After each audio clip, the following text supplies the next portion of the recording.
Good morning, Rise and Freedom. I'm Austin Peterson. You're watching and listening to the Wake Up America show at wakeupAmericaShow.com. We're back, baby. Did you miss me yesterday? Oh, I know you did. Well, if you're a regular to the show and you were missing me yesterday, then you already know what to do, right? Click the like button. And if you're joining us here for the very first time, you're like, miss you, I hardly know you. It's my first time watching the show. But I like what you're saying, AP, so I guess I'll join you again by clicking that subscribe button here on the channel.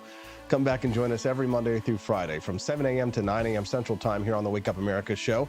And if getting up a little bit too early like this is an odd thing for you and you don't plan on doing it very regularly, don't forget, there is an audio version of this podcast as well. All right, well, today is October the 24th, 2023, almost into November. Remember. So let's go ahead and get this show on the road. Lots to talk about this morning and lots of great guests per usual. Starting the top of the show, there's never been a worse time to buy a home versus rent. We'll talk about that, as well as Generation Z's habits now of living in simpler, quieter locations in the Midwest and the mountainous regions. More and more young people deciding not to go and live in the big cities, deciding to maybe live in a place near you, and then support Hamas and Palestinian terrorists. What the hell are you talking about, Austin? Well, I'll just go ahead and segue. If being older makes you Republican, at least according to a poll from the Wall Street Journal, then being a young person means that you support Hamas. Cringe. Yes, that's right. Young people more cringe than ever these days. We'll talk about those this morning, and then we'll move on to actor Kirk Cameron joining us this morning. I'm not going to lie. If this was me at 12 or 13 years old, back when Growing Pains was on TV, I would be fangirling like crazy because I can't lie. I loved Growing Pains when I was a kid, and actor Kirk Cameron was a kid that I looked up to, right? I think he's about my age, maybe just a little bit older, but when his publicist reached out and told me, hey, he's got a new book coming out, he'd like to come on the show, I was like, absolutely. I'd love to talk to one of my childhood heroes, Kirk Cameron. Of course, now he's a Christian activist and an author, and he's on a crusade, as many good Christians are sometimes.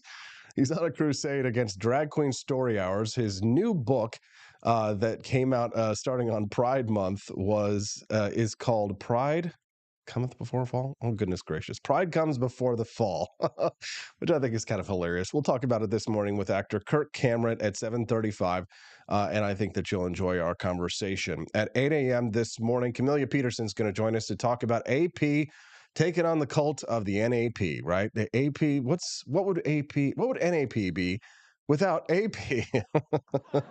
What is NAP, Austin? People are tuning in, they're like, what the hell is this? Well, it's a very, very esoteric libertarian debate or an argument that sees the world in the concept of aggression against private property, meaning that the non-aggression principle, if I can be generous to the people who are my critics, I'm a critic of the NAP, the non-aggression principle, but my critics say the non-aggression principle is the philosophy of libertarianism in their mind. Their idea is that libertarianism means that you should not commit an initiation of force against someone else unless they have initiated force against you.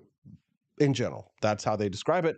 I reject it as the fundamental basis for libertarianism. My argument, of course, is that it is property rights, but I have been lighting people's hair on fire during my 3-day weekend, people being so upset. And of course, I did a little bit of trolling as well as a treat. I like to give anarchists a little bit of trolling as a treat. Do you know how you pour a little bit of grease down the drain as a treat, just to give it as a treat, the garbage compactor as a treat?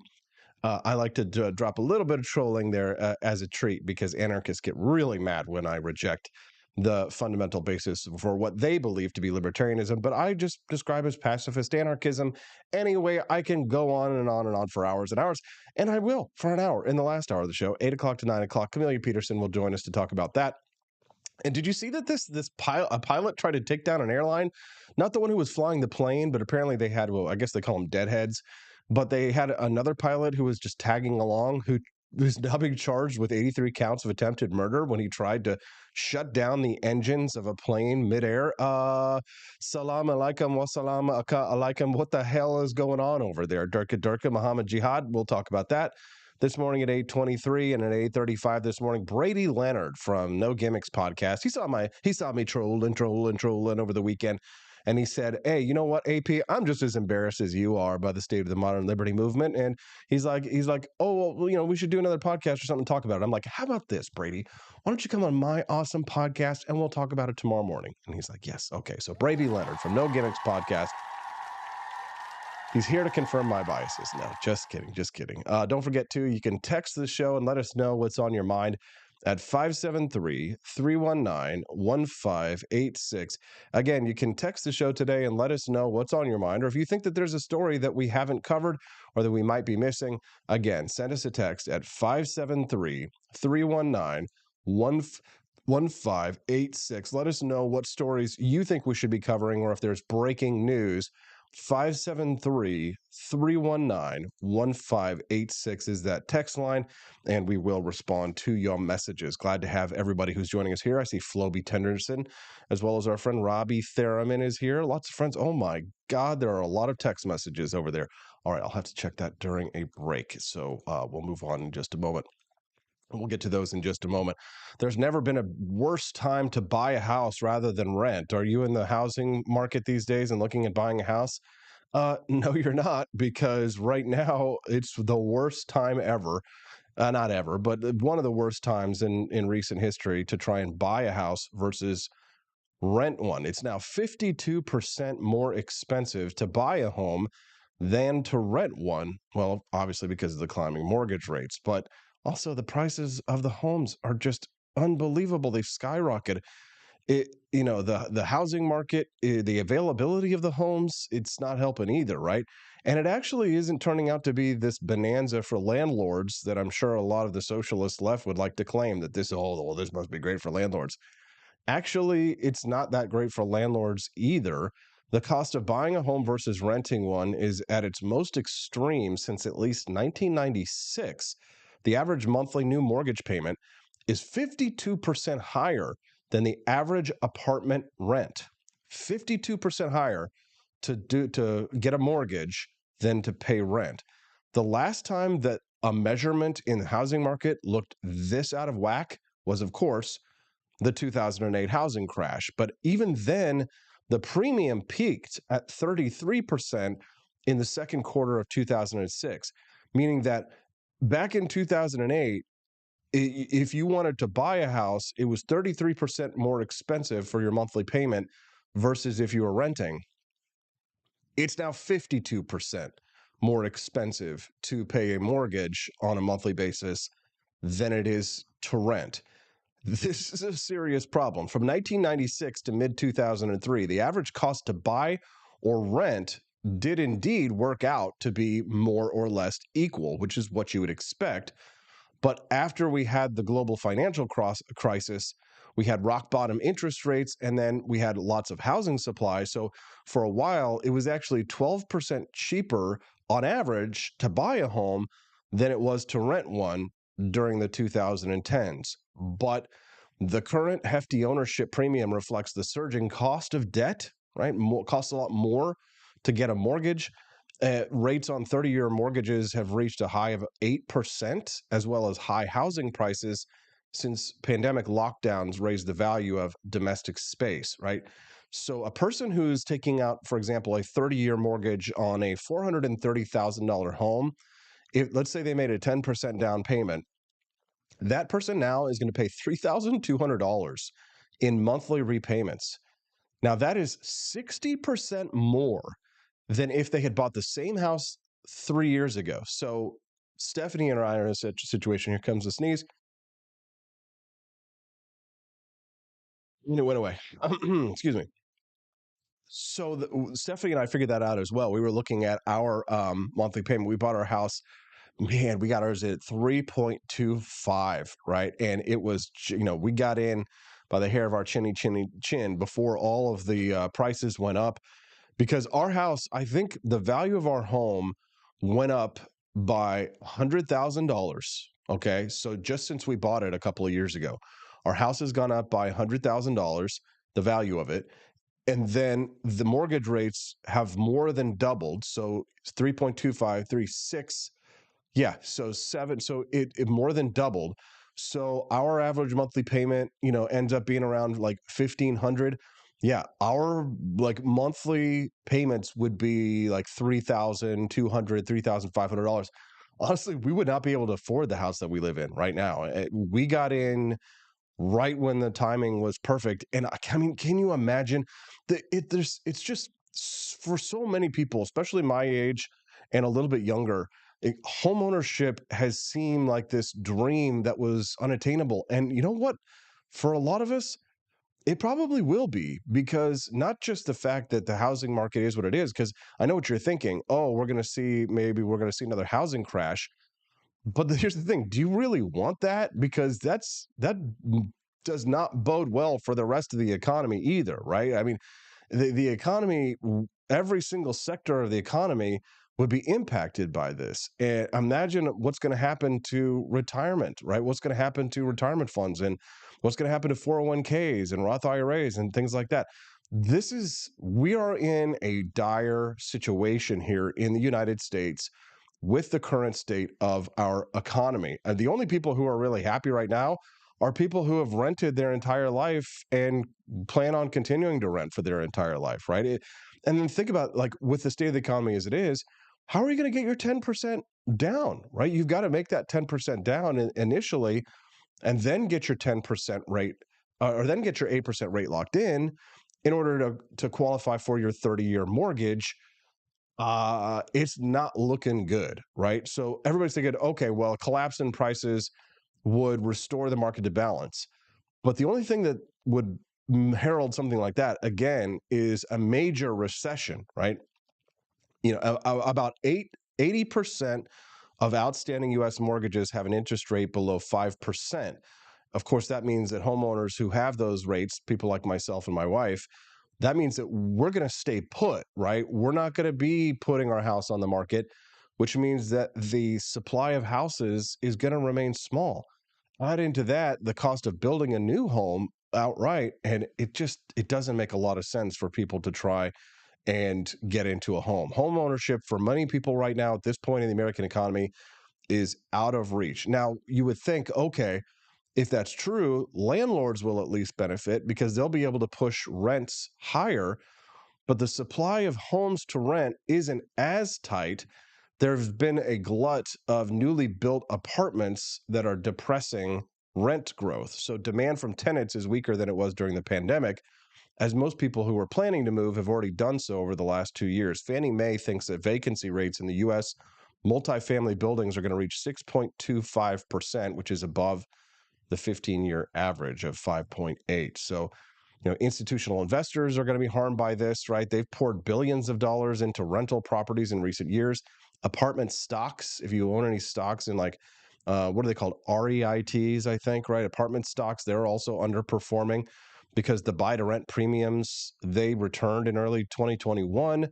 So like shares of these companies have fallen like crazy. And, we're just in a very dysfunctional housing market, and even one that should be tailor-made for landlords. The only people who really seem to be getting what they want are people who are lifelong renters. I'd love to hear your thoughts. Send us a text at 573-319-1586. That's 573-319-1586. One listener texted in on this morning or yesterday, I guess, and said, "Is everything okay?" Oh, all these texts were from yesterday. Okay. Was this a scheduled non-broadcast? Kilsharian asks. Yes, it was. It was our anniversary yesterday, so we took the day off. One listener texted in, says, "Rifle keychain received. It's awesome. Thank you." And we appreciate you very much for that. Enjoy your 3-day anniversary. Yes. One listener texted in and says, "Rise and freedom. Happy anniversary. Miss hearing the show today. Take care." Another one says, "I hope you have a nice day off." And another one says, "Happy anniversary. Be fruitful and multiply." Well, don't worry. We are working on that. You can text the show at 573-319-1586. Again, you can text the show today and let us know your thoughts at 573-319-1586 is the text line. We got lots of great show coming up for you today. I thought that this was an interesting story as well. Generation Z, speaking of housing, Generation Z is increasingly drawn to simpler living. Here's where they're moving. Gen Z is actually looking beyond more crowded states for places where there's elbow room and affordability. older generations aren't selling homes, making it harder for Gen Z to get into more popular markets. Yeah, so you're not selling your home because it's too hard to get into a new home. And apparently, the younger generation is okay moving longer distances to find more comfortable living arrangements. I honestly think this is a good thing, right? More and more younger people are saying to themselves, it doesn't make sense to live in New York City or Washington, D.C. or Los Angeles. I don't feel the need to be a part of the party scene. I want to have like a nice living arrangement and be comfortable and make good money and go where I can actually afford to buy gasoline, right? Where it's not $6 or $7 a gallon. Amelia Mann, she's a senior analyst at Storage Cafe, says Gen Z doesn't have the same location preferences as older generations. Yeah, I moved to New York after college. Unlike millennials, me, who often gravitate to DC, me, Washington, and Illinois, Gen Zers tend to favor states with lower population density, from the mountainous terrains of Montana and Idaho to the plains of Kansas and Nebraska.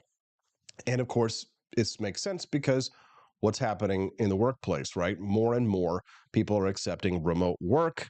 And of course, younger people are looking for more affordable homes and they want to be closer to outdoor activities, which places like Kansas, Missouri, Nebraska, and things like that have in abundance, right? So data from Rent Cafe shows that Generation Z homeowners totaled 2 million in 2022, but Generation X and millennial homeowners totaled 24.4 and 18.2 million respectively, right? So massive difference in Gen X and millennial homeowners, and that makes sense compared to Generation Z, those younger generation. They need more time to be able to get into homes. And of course, if you want to try and get into a housing market in popular cities, whether it's buying or renting, I mean, it's just going to be a lot harder. I cannot tell you the nightmare scenario of what it's like to try and find an apartment in New York City. Everybody hates it, or trying to find a place in Washington, D.C.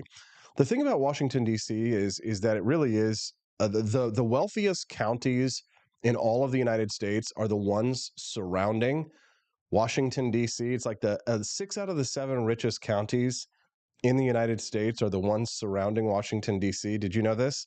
Yeah, you can look it up, Google it, which I find fascinating because, of course, that's where all of our tax money is going. Yeah, they spend a lot of money. So a lot of government workers, right? So, but if you want to live near Washington, D.C., if like say you want to live in Nova, Northern Virginia, or anything like that, you're going to pay out the nose.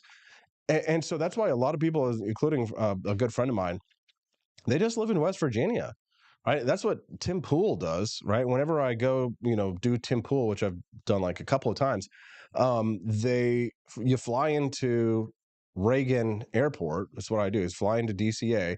Then they pick you up from DCA, and then they drive you like 90 minutes out into the country to go where Tim Pool lives, out in the woods in West Virginia. So it makes sense. It makes sense. I mean, listen, Tim Pool's a rich guy, but you don't get rich by spending your money and living, in Washington, D.C. It would probably be a lot easier to get guests. But if you think about it, it doesn't matter because everybody wants to be on the biggest shows in the world, right? Like everybody wants to be on a big show. They're going to drive 90 minutes to go out there and have an audience of 10,000, 100,000 people or whatever it is that are going to watch whatever whichever episode it is that they're on. So for them, it doesn't make it. They don't have to worry about it. Like even the problem is that, for example, for people in our industry, Tim is lucky that because he has fast internet where he does his show, but that is a problem. So for example, if for some reason Scott Vaughn kicks me out of this studio and I can't use it anymore, right? I'd be in quite a pickle because I can't just build a studio in my home because we don't have fast internet where we are, even though we're very close to we're close to the city. We're just outside the city limits and we don't get broadband at my house. So I can't do the Wake Up America show from my house. Even if I wanted to build a studio there, I can't. So that really is a challenge for a lot of people that a lot of people are getting solved. I won't say most, but a lot of people are getting this problem solved. If you're a younger worker like myself, I know a lot of people in older communities, they don't necessarily value the high-speed internet as much as younger people do. But if you're going to spread out into these communities, if Missouri or Kansas or Nebraska or Montana or South Dakota or any of these states that have a lower population density, if they want to be able to access, is going to be a top priority. It's not just going to be being able to afford a home. It's going to be can I build a studio in my home that I can stream my TikTok lives and sell my fashion merchandising items on, right? Because what a dream come true. I mean, think about it, right? If you're thinking about the American dream, what an unbelievable American dream. And Stephanie and I talk about this all the time because she does literally work from the home. Like she doesn't have to leave and go to a studio like I do. What an American dream to have your business, be at home, spend the majority of time with your family, be able to have a healthy relationship with your pets, your children, your husband, your wife, whatever, and be able to do your job in your home entirely. If you're, let's say that you're doing remote work, even if you're working for a boss in a different place, but you're still in your home, I've got to think that the mental health benefits for this, not just the economic ones, because think about it, you're not spending money on gas, you're not commuting.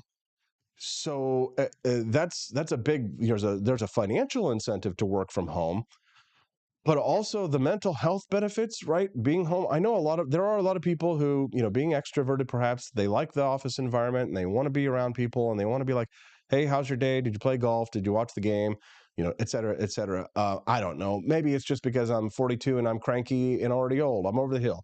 So I don't care about any of that kind of stuff. But I've never really been much of a team player anyway.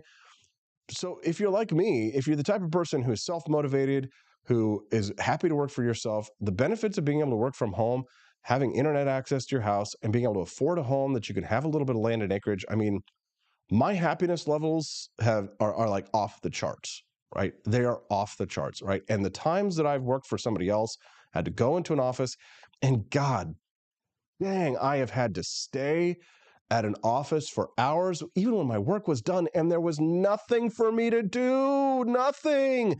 You can't do other work. You can't do outside work, right? So what is there for me to do? There would be times where it would be like 4 hours. Oh my God, there would be times where it was like 5 hours with nothing to do, and they just want you there. They just want you to be there. And it's like, why? Why am I here? What am I doing? Why can't I just get this work? How about I just work Monday through Thursday and then take a 3-day weekend? I get the same amount of productivity a week. It's done. Oh my God. Anyways, I'm kvetching and I'm schwitzing like a hassa. Hebrew on the brain this morning. I wonder what your thoughts are on this. Do you see more young people moving into your communities? What about broadband in your community? Has it made it out its way yet? Would that change your life? It sure would change mine. I'd love to be able to build a guest house / studio on my property. Stephanie and I talk about that all the time, but as of right now, until we get internet, and that's just another American dream that we won't be able to pull off. Although, so far we're doing fairly well. I'd love to hear your thoughts on this one. Again, the text lines are always open here on the Wake Up America show, night or day, at 573-319-1586. Again, you can text the show and let us know what's on your mind at 573-319-1586. Again, one more time, 573-319-1586 is the text line. Let us know what's on your mind, or if you think there's any news stories that we might need to cover this morning. I was going to talk about this. Trump challengers are begging for money. Big donors aren't giving it. This is another article I was going to talk about from the Wall Street Journal. And I've only got a couple of minutes before I'm supposed to go grab Kirk Cameron and get him in here on the show and talk about his new book and his Christian crusade against drag queen story hour. We'll talk to him in a few minutes. But I guess it does beg mentioning that it does seem to be that the Donald Trump nomination is a foregone conclusion. And listen, I understand that the votes have not been counted yet. And as a former Ron Paul hardcore 2008 2012 supporter, I understand the mentality of the people who are in this primary and who are who are holding out hope that there's going to be a comeback and that things will change after Iowa, et cetera. And maybe that's right. Maybe Ron DeSantis stages a comeback and overturns the primary. Donald Trump gets convicted and sentenced to jail, and the Republicans are like, okay, this is too much for us to bear. Maybe that happens. I would not bet my own money on that. Would you? Would you? I guess that's really the question is, would you bet your own money that somebody else other than Donald Trump is going to be the primary nominee? I see a lot of DeSantis supporters out there, and God bless DeSantis. He's doing a wonderful job. I have nothing unkind to say about him except a few quibbles here or there about certain stances and things that Honestly, I don't disqualify him for president in my mind. I know a lot of people out there who are big Trump lovers. They hate DeSantis for whatever reason. And I know a lot of libertarians who are like, well, those things disqualify him for me. But you know what? I just, it's like dating these days, lower your standards, raise your percentages. But this Wall Street Journal article, Trump challengers are begging for money. Big donors aren't giving it. GOP business titans who opened wallets to stop Trump in 2016 are deterred by his lead in the primary polls. Well, that makes sense. It's probably going to be Trump. And if it is, we need to figure out how we're going to win, because we sure as hell can't take another 4 years of Joe Biden. Going to be drag queen story hours night and day. Second term, that's when the presidents become more radical. So, Donald Trump, no drag queen story hours. I don't know. Let's ask Kirk Cameron about that when we get back on the Wake Up America show at wakeupAmericaShow.com.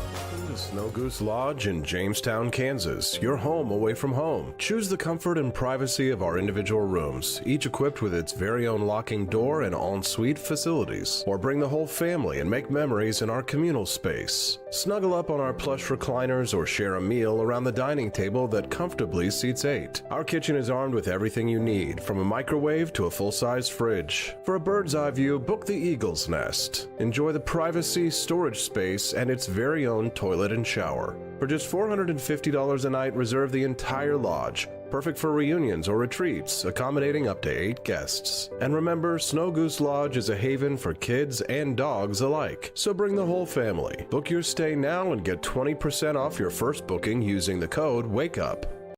In the vast expanse of time, a year might seem like a mere moment, but oh, what a year it's been. In September 2022, Austin and Stephanie Peterson embarked on a journey to wake up America. They began humbly, with just 20 souls tuning in, learning, listening, and though challenges arose, like the looming shadow of YouTube demonetization, their spirit never waned. And now, thanks to you, thousands rise with the sun to join them, to listen, to engage, to be a part of a community. So here's to you, and to Wake Up America, for memories shared, for friends made, for the journey ahead, and for never, ever forgetting to rise and freedom. Happy anniversary.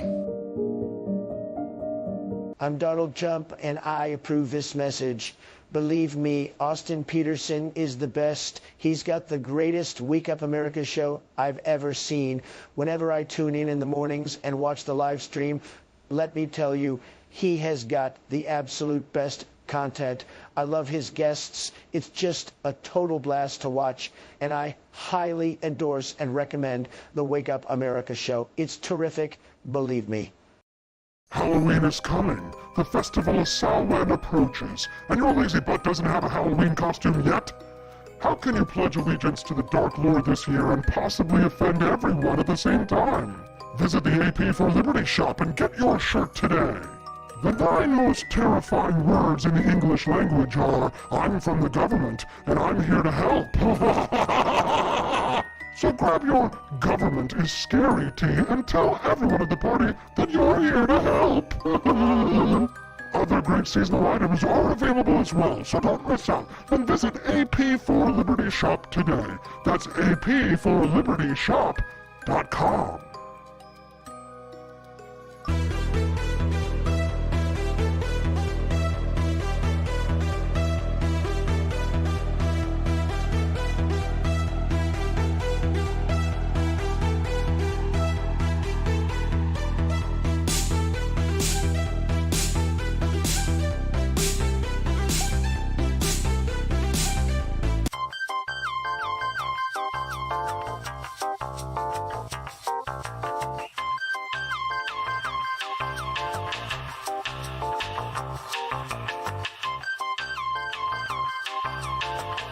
I'm a public defender. I am a public defender. I'm proud to be a public defender. 80% of Americans accused of a crime will get appointed a public defender. Everybody from a speeding ticket to capital murder. For every dollar we spend on public defenders, we spend $3 on prosecutors. Public defenders have to do pretty much everything on their own. Social workers, counselors. Investigating is another piece of it. The average public defender holds 300 cases annually. You never feel like there's enough time. Public defenders have health issues all the time. A lot of people give up and say, I can't do this work anymore. Gideon's Promise trains, mentors, and supports public defenders.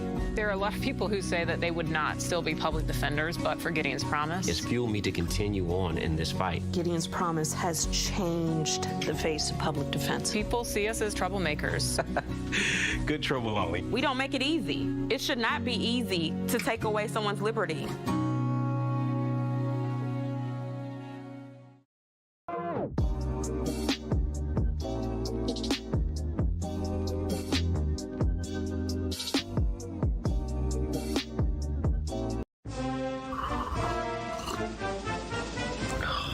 Tired of spending your hard-earned money on woke corporations that don't share your pro-freedom values? Fed up with sipping liberal lattes and progressive cappuccinos? Introducing Founding Flavors from AP for Liberty Shop. Get your day started with Washington's Revolutionary Roast. As robust and principled as the man himself, this blend is the shot of energy heard round the world. Or maybe you want to taste the fervor of freedom with Adams's Patriotic Perk. It's as dynamic and balanced as the U.S. Constitution, sure to awaken your spirit of liberty. For the aficionados, we've got the Jeffersonian Java, a complex mix of flavors that speaks volumes about your refined tastes. And don't forget Betsy's Liberty Lullaby, our decaf option, crafted with the same care and dedication Betsy Ross put into our Star-Spangled Banner. This blend lets you enjoy the taste of freedom anytime without losing sleep. No woke beans here, folks. Just pure, patriotic, pro-freedom flavors brewed with love for liberty. So why compromise your principles for a cup of coffee?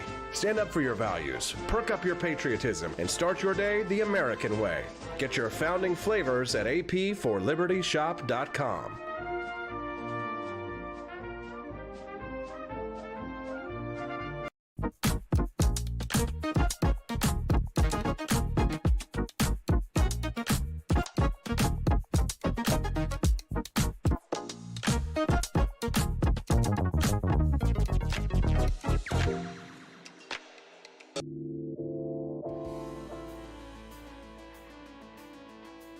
Good morning, Rise and Freedom. I'm Austin Peterson. You're watching and listening to the Wake Up America show at wakeupAmericaShow.com. How are you feeling today? Oh, wow. Great mood, huh? Well, it's Tuesday, October the 24th. It feels like Monday to me, but that's because I took yesterday off. It was my anniversary after all. 2 years with my lovely wife, Stephanie Peterson, and we got a nice couples massage, and then we spent the day together, had a nice lunch, and then we went and looked at all of our videos and pictures from the wedding ceremony and things like that, just kind of reminisced. It's nice.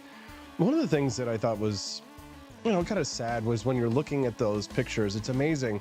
Just 2 years later, we've already lost three of the people who were at our wedding ceremony. My Aunt Karen, my Uncle Bobby, and our friend Aaron Abel, who has passed away since the wedding. And it's just absolutely amazing when you think about it, because it just makes you really cherish the time that you have with the people that you love and you care for. If there's people in your life or your family today that, especially if they're getting up there in age, it's a good time to reach out to them, send them a text message, let them know that you love them and that you care about them. Amazingly, Robbie George, still alive. Congratulations, Robbie.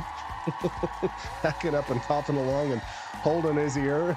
He's outliving everybody. Glad to have you here, Robbie. We saw you there at the wedding as well. You can text the show today at 573-319-1586. Let us know what's on your mind. Again, you can text the show and let us know what's happening in the world at 573-319-1586. I do have unconfirmed reports from the Express in the United Kingdom that Vladimir Putin may have suffered a cardiac arrest, sparking alarm in the Kremlin inner circle. Just an FYI, this is an unconfirmed report. At the moment, we are not aware whether or not this is a true story. It is being reported in some news outlets, and we appreciate Andy Opperman for sharing this with us this morning. Guards at Vladimir Putin's residence reportedly entered the Russian leader's apartment after hearing a loud crash before discovering the 71-year-old lying on the floor next to the bed. Apparently, Vladimir Putin is alleged to have suffered a cardiac arrest in his private Moscow apartment on Sunday evening. A Telegram channel, and this is why this is unconfirmed, because of the source of this information, we are not 100% certain of its accuracy as of yet. But of course, since I am not a mainstream media news outlet or organization, I'm not bound by the same rules. I can talk about things as an opinion journalist and share them with you as long as I give you the important caveat that we do not know if this story is true or not. And of course, Russia is certainly not going to post or share something like this. But here's where we're hearing this. A Telegram channel that's believed to be run by a former Kremlin insider reported that incident, saying that the Russian leader was found by guards on the floor of the bedroom, quote, lying on the floor, rolling his eyes. Doctors were reportedly called immediately, and they diagnosed the 71-year-old as having suffered a cardiac arrest. Putin was then moved to a special medical facility built in the apartment where he underwent intensive care, according to this source. This unverified report, keyword unverified, comes following persistent speculation surrounding Putin's health and rumors of a long-hidden medical condition. The Telegram channel, called General SVR, is reportedly run by a former Russian lieutenant general. It declared in a post, security officers of Russian President Vladimir Putin who were on duty at the residence heard noise and sounds of falling come from the president's bedroom. 2 security officers came in and saw Putin lying on the floor next to the bed and an overturned table with food and drinks. There'll be something in that food or drinks. I don't know what I'm playing here, right? So apparently, according to General SVR, Putin convulsively arched while lying on the floor, rolling his eyes. Doctors later reportedly arrived resuscitated Putin, having previously determined that he had been in cardiac arrest. Now, this reported heart attack, which is yet to be independently confirmed, said to have seriously spooked Putin's inner circle. Now, it is known that Putin, just like many people around the world, use body doubles that are swapped in for the Russian leader for public events and foreign visits. And this is a common thing that happens all the time. A lookalike was used by Kremlin officials during a recent trip to China during a meeting with Xi Jinping. But apparently, the reported body double is said to have suffered a facial malfunction. Yes. So what the hell? A facial malfunction. Okay, so apparently the fault is with the double's floating cheekbones. This stuff's interesting as hell, which do not stay in place and move in different directions. The double initially had less expressive cheekbones, which as a result of plastic surgery was enlarged and made similar to Putin's cheekbones, but it is impossible to make sure that they remain stationary in the right places. What the hell? All right. Well, we were supposed to have Kirk Cameron on for this one, and we don't. So I tell you what I'm going to do. Give me a brief, hot second. Give me a minute and a half. I'm going to go call his handler and find out what's going on, and I'll be right back in 2 shakes of a lamb's tail. All right. Check out my coffee while we're at it. You have to force behaviors, and at BlackRock, we are forcing behaviors. Mao ordered his citizens to throw off the 4 olds. Old thinking, old culture, old customs, and old habits. So, your whole life went in the garbage overnight, no biggie. And those who resisted were attacked by an army of purifiers called the Red Guard, who went around the country putting dunce caps on people. Yeah, who didn't take to being a new kind of mortal being. If you don't force behaviors, whether it's gender or race or just any way you want to say the composition of your team, you're going to be impacted. Well, things haven't been so sweet for Ben & Jerry's after the company posted an anti-American tweet, a few of them, on the 4th of July. The ice cream makers declared the United States was founded on stolen indigenous land. Well, someone should tell Target that, because they're now selling swimsuits with tuckums in the women's section of the store. And they even have a line just for kids. Yeah, we're going to reach out to Ben & Jerry's and ask them how they can live with themselves as they operate a multi-billion-dollar company on stolen land while declaring other people give up their so-called stolen land. This is the child section. This is literally the kids section. I'm next to a literal onesie that says whatever the hell that means. We have "Glad You Came Out" and "I'm so happy that you're queer" in the kids section. Are you kidding me? I'm sorry, but pride and toddler don't belong in the same sentence. Good news! Starbucks will offer its workers reimbursement of travel expenses related to accessing abortion and gender-affirming procedures. Kyle Rittenhouse, was seen wearing a Black Rifle Coffee Company shirt, and they wanted to distance themselves from that individual. Key employees at the company also were donating to Democrats. Hafer doubled down on throwing many in his base under the bus, describing them as racist and a repugnant group of people.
All right, sorry about that, guys. Looks like no Kirk Cameron today. I know, don't be sad.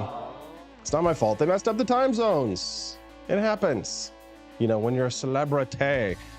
Well, when you're a celebrity booker, you got to watch those time zones. When I worked at Fox Business, the very first, month or so, when we first, the logistics of booking interviews was a nightmare to learn. So I know it's hard to get that stuff straight, right? Everybody thinks, oh, well, it's 7:30 a.m. That's when the interview is, right? Oh, okay, yeah. Well, 7:30 a.m. is not 7:30 a.m. where they are. So I did speak to his booker and handler, and they said that we're going to get him on the show maybe tomorrow. So, see, I think I might actually have somebody booked. I know. God! No, God, please, well, this is what you have to do when you don't have a producer. You're a one-man band here, right? I'm pushing buttons, spinning plates, playing the drums, singing, acting, dancing. It's an all singing, all dancing, tap dancing monkey show. And that's me, Austin Peterson. That's not Kirk Cameron's fault. It's the handlers. Don't blame him. I'm not upset. So apparently, they don't check those times. So you can text the show today and let us know what's on your mind. 573-319-1586. One listener texted in, was asking me about Jefferson City doesn't have broadband, ? Well, the city does, but I'm 100 yards outside of the city, right? And they said, what providers are out there? You checked into T-Mobile? Starlink is too expensive. Yeah, we looked into Starlink, but they just never, ever responded when we tried to get it. And then we do get T-Mobile, but it's basically just 5G. So the internet that we have on the internet that we have in our house is just 5G. So as fast as it is on your phone is as fast as we get on our computers at home. So that's why I have to be in a studio in Jefferson City so I can get the internet, the wireless. All right. So if you got a question for the show, let us know. 573-319-1586 is the text line, and we'll get Kirk Cameron on the show tomorrow. All right. Well, Harry Sisson on Palestine. Why are we talking about this? All right. Well, let's play a clip for you guys, and once I get my bearings, my feet underneath me, then we can talk about the news. Let's continue here. And this one's for all the people who are saying that they're not going to vote for Joe Biden in 2020.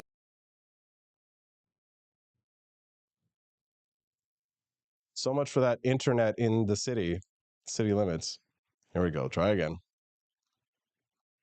Important, and this one's for all the people who are saying that they're not going to vote for Joe Biden in 2024 because of what's happening in the Middle East. By punishing Joe Biden, by not voting for him, you are punishing yourselves and millions of other Americans. This is a gift to the Trump campaign. Republicans have been trying for years to make it harder for people to vote in swing states and states around the country, but especially young people, people of color, minorities, and more. By sitting on the sidelines saying, I'm not going to vote for Joe Biden, you are doing what they want. You are giving a gift to the Republicans. And look, the policy that Donald Trump and the Republicans will pass if they win and if everybody sits on the sidelines will be disastrous. It will be far worse than Donald Trump. Disastrous for you, gay boy. First term. So when it comes to Joe Biden, You don't have to love him. You don't have to like him. You don't have to like voting for Joe Biden. But please, compare Joe Biden to the alternative, not the almighty, of which is a president you fully agree with and is fully morally in line with you. This is a very complex issue with what's happening in the Middle East. I can assure you that the Biden administration is doing their best, and this is not a reason to give this country back to the Republicans, who will treat Palestine significantly worse than any Democrat ever will. Please, let's be logical with this stuff, folks. Come on. Not gonna do it. Not gonna do it. George H.W. Bush, not gonna do it. Not gonna vote for Joe Biden.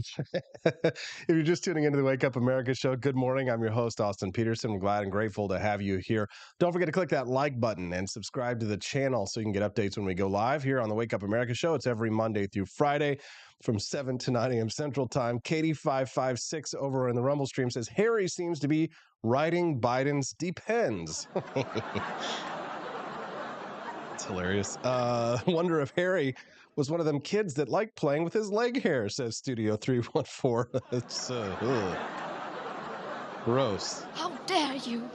Don't judge based on performance, says Quest Fanning. Yes, very funny. Sign of Jonah says, public schooling did that? Please tell me he wasn't homeschooled. Please, there's no way you could be that dumb and be a homeschooler. Harry is riding Biden's jock so hard, says Studio 314. I think that depends was a little bit funnier. Click like and subscribe to the channel and come back and join us every Monday through Friday here on the Wake Up America show. We'll be glad and grateful to have you here. We've got a lot of great content for you here coming up on the show. Our lovely Camelia Peterson is going to join us to talk about the cult of the NAP. If you're not one of those libertarians or conservatives or whatever you are, right-winger populists, who is chronically online, and I assume you are, because the type of people who probably know how to use Rumble, get on the app, put it up on their phone, they're probably the type of people who know how to be on the internet and prefer to be on the internet. You might have seen over the weekend my battle with the anarchists, which is kind of like a bi-yearly event. Every couple of years, the anarcho-capitalists decide to go to war with AP, which is never a good idea because Austin is undefeated in online debates. Undefeated.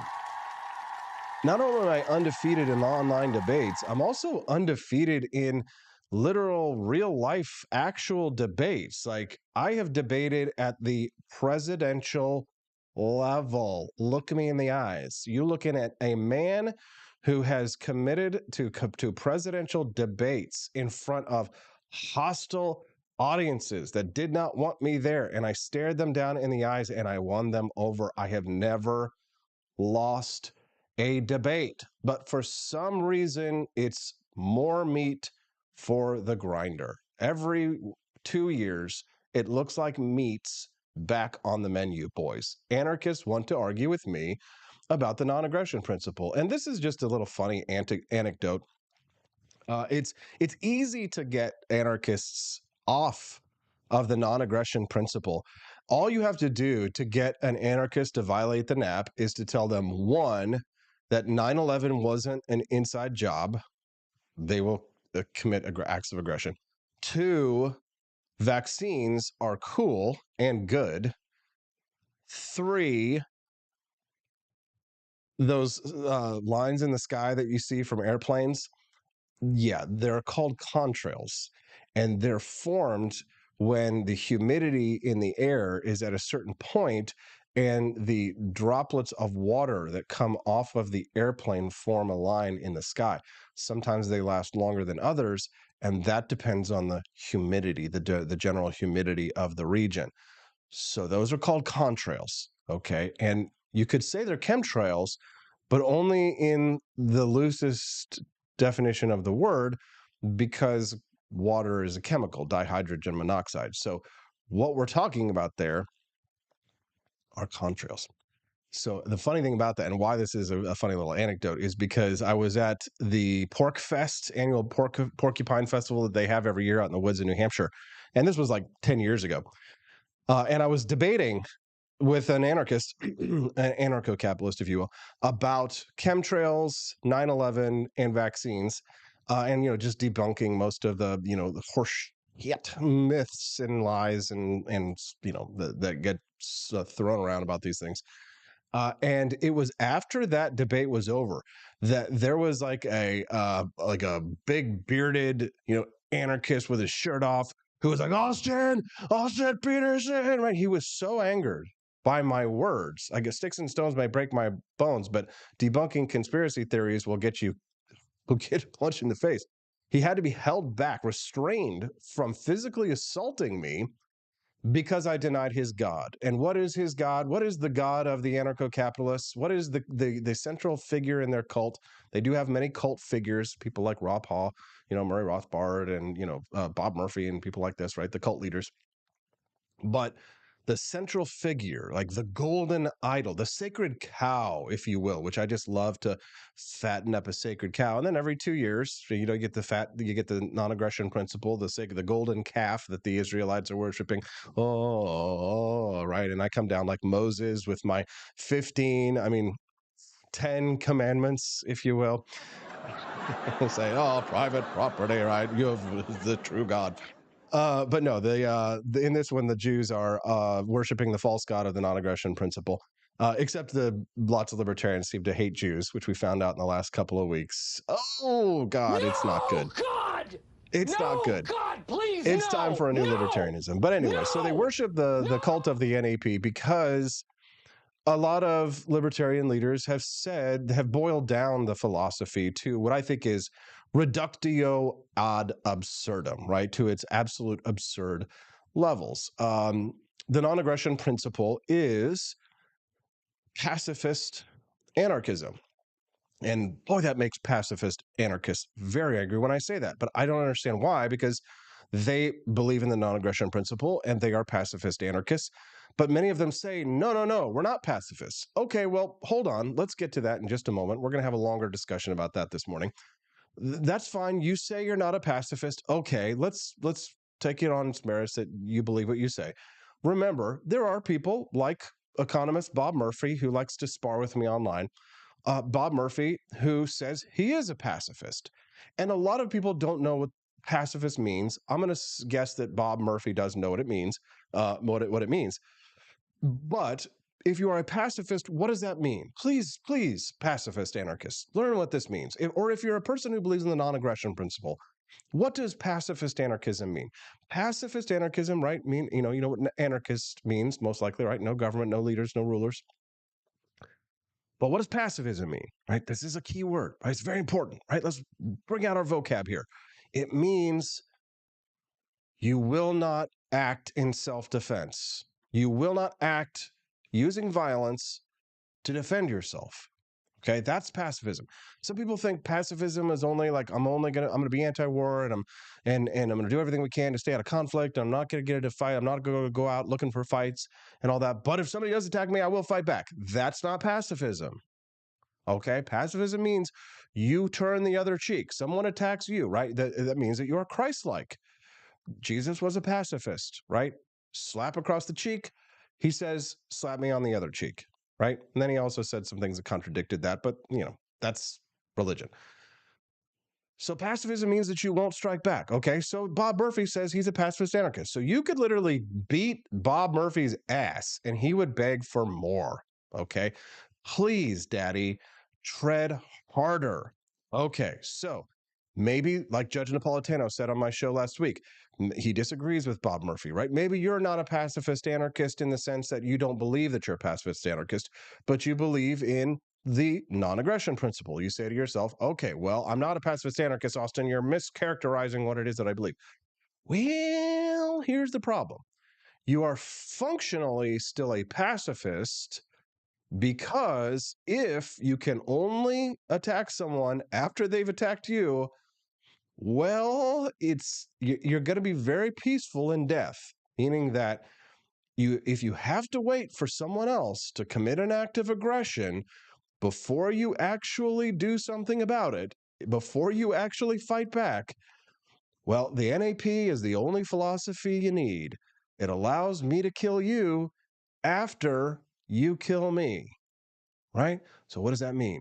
That means that sometimes you got to be able to set up an ambush, right? That means that sometimes you're going to have to be able to identify a threat before it has committed an act of aggression against you. Let me ask you something.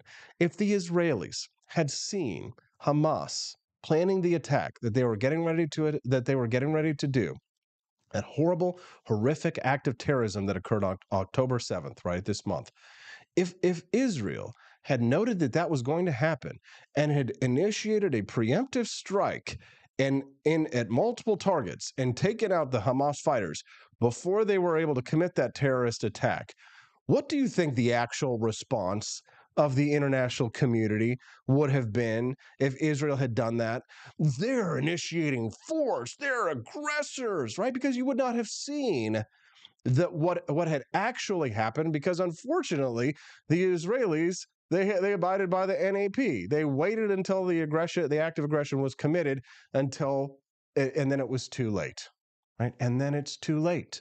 So you are functionally a pacifist, even if you don't definitionally call yourself that, if you are a believer in the non-aggression principle. I've got lots of bones to pick with the non-aggression principle. We could talk about things like smoking, for example. Do you smoke? Well, you're violating the non-aggression principle. The non-aggression principle doesn't allow smoking because I don't consent to receiving your secondhand smoke. Well, what if it's private property and all this kind of stuff? Well, let's not talk about the ideal utopian dream world where everybody is existing only on their own private property. Let's talk about the world that actually exists instead of the bullshit fantasy world that you've all made up in your heads because you're doing too many drugs. Okay, let's talk about the real world as it is. If you're out on a sidewalk, somebody's smoking a cigarette, that smoke might get into my lungs or my children's lungs. Therefore, you have initiated force against me, and you have committed an act of aggression by smoking a cigarette out on a public street, which public streets exist, and you can't get around that fact no matter how much you want to live in the stoner, drugged-out utopia land that you've constructed in your head. We live in the real world, and here in the United States in 2023. And any libertarian solution that doesn't deal with the world as it is right now is stupid bullshit that doesn't make any difference and isn't going to change anything, and again, exists only in the circle jerk utopia that you have with your friends, and you live out and you go out in the woods of New Hampshire every year, and you wait until a random minarchist like myself comes out to debate you and tell you the 9/11 wasn't an inside job, and then you try and initiate force against them because, of course, you're all hypocrites. But I digress. And of course, the non-aggression principle is also anti-capitalist. I know that they're mad right now. The non-aggression principle would outlaw all forms of industrial capitalism. Why, Austin? How dare you? I can hear the a mile long. Why is the non-aggression principle anti-capitalist? Because industrial capitalism pollutes.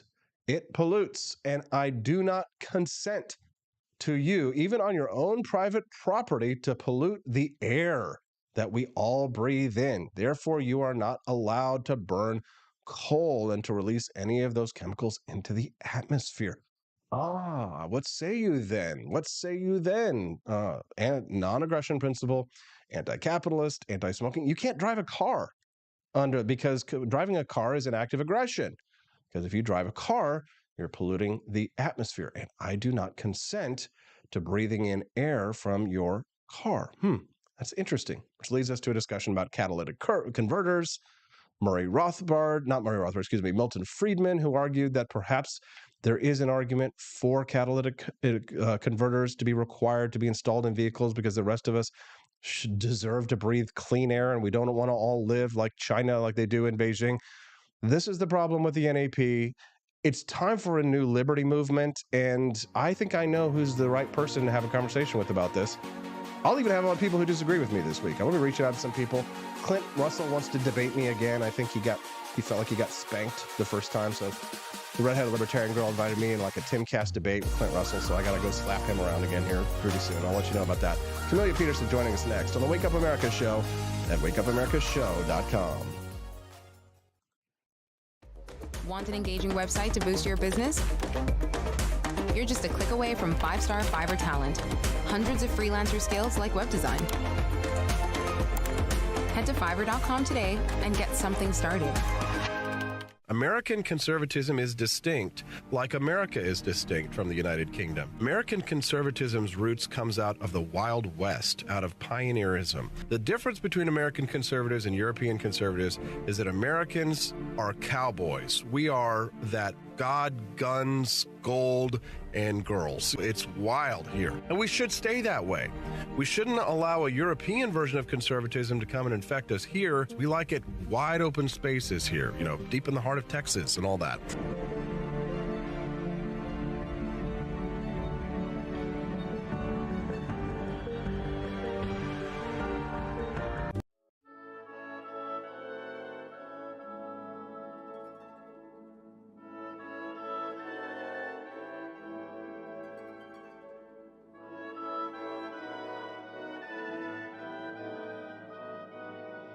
Hey there, it's your favorite Vice President Joe Biden. I wanted to talk to you today about the Wake Up America show, the best source for all your political news and commentary. But before I get started, let me just make sure I have all my notes in order.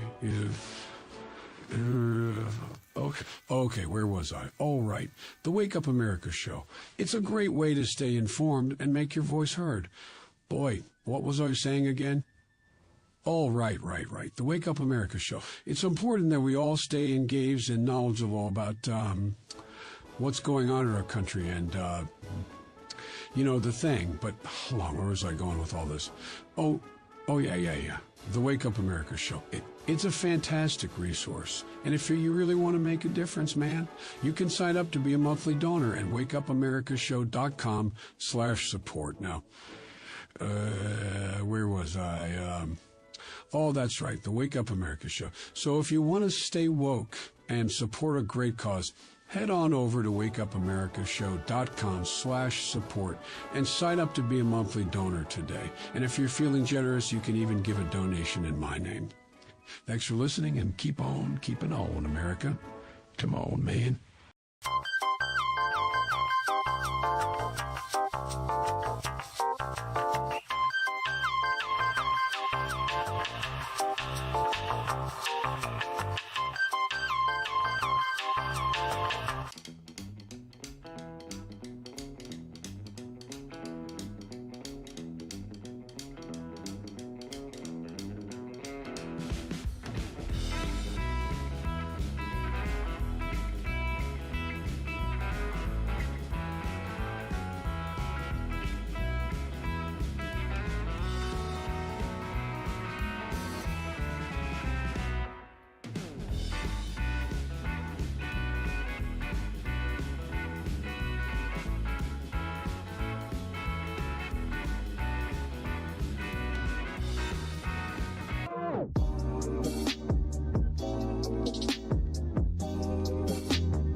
Thank you for watching the Wake Up America show with my dad. Today, I'd like to share with you 3 reasons why you should visit Dad's online store at apforlibertyshop.com. Number 1, you can get exclusive freedom-loving merch designed by AP himself or me mom, Steffi. Liberty Laura has made some designs as well, and blimey, they are great. Number 2, most of these products are so wicked that they aren't even allowed to be advertised on Facebook or Instagram. Modern machine guns and a proper keychain. Plus, our Grover Cleveland t-shirt is so spicy apparently that leftists on Facebook specifically banned it from appearing on the website. Number 3, you're supporting liberty lovers just like you. Spend your money where you earn it, and you help me pups build a community that supports what you believe. Bloody hell, this commercial is running too long. Gotta run. Bye now. Don't forget to visit apforlibertyshop.com. That's apforlibertyshop.com.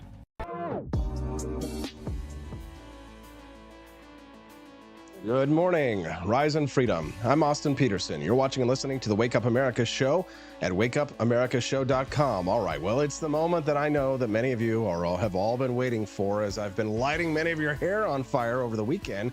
If you're hate watching this morning, how about a little love? Click the like button. It doesn't violate any NAP. Subscribe to the channel if you're enjoying the content today, and come back and join us every Monday through Friday from 7 a.m. to 9 a.m. Central Time. Well, every couple of years, AP takes on the NAPzis. You know, I hate NAPzis. The non-aggression principle Nazis, the ones who say that you can't be a libertarian unless you believe in this completely and utterly retarded and bankrupt moral philosophy that justifies things like this. Over the weekend, when I said that the NAP is not only bad and wrong, but also possibly evil and should be discarded because of things like this. This is what Lando 1305 on Twitter says, as far as I'm concerned, Israel's forceful displacement of the native Palestinians and apartheid state violated the NAP a long time ago. Whatever the Palestinians do now is simply a reaction to the oppression started by the Israeli government. That's interesting. So the non-aggression principle can justify terrorism. Well, that's absolutely fascinating. Another reason to say that I think that the liberty movement has definitely gone off the rails. Here's what I have to say. The liberty movement largely, but not entirely, exists between two extremes. One, retard mode.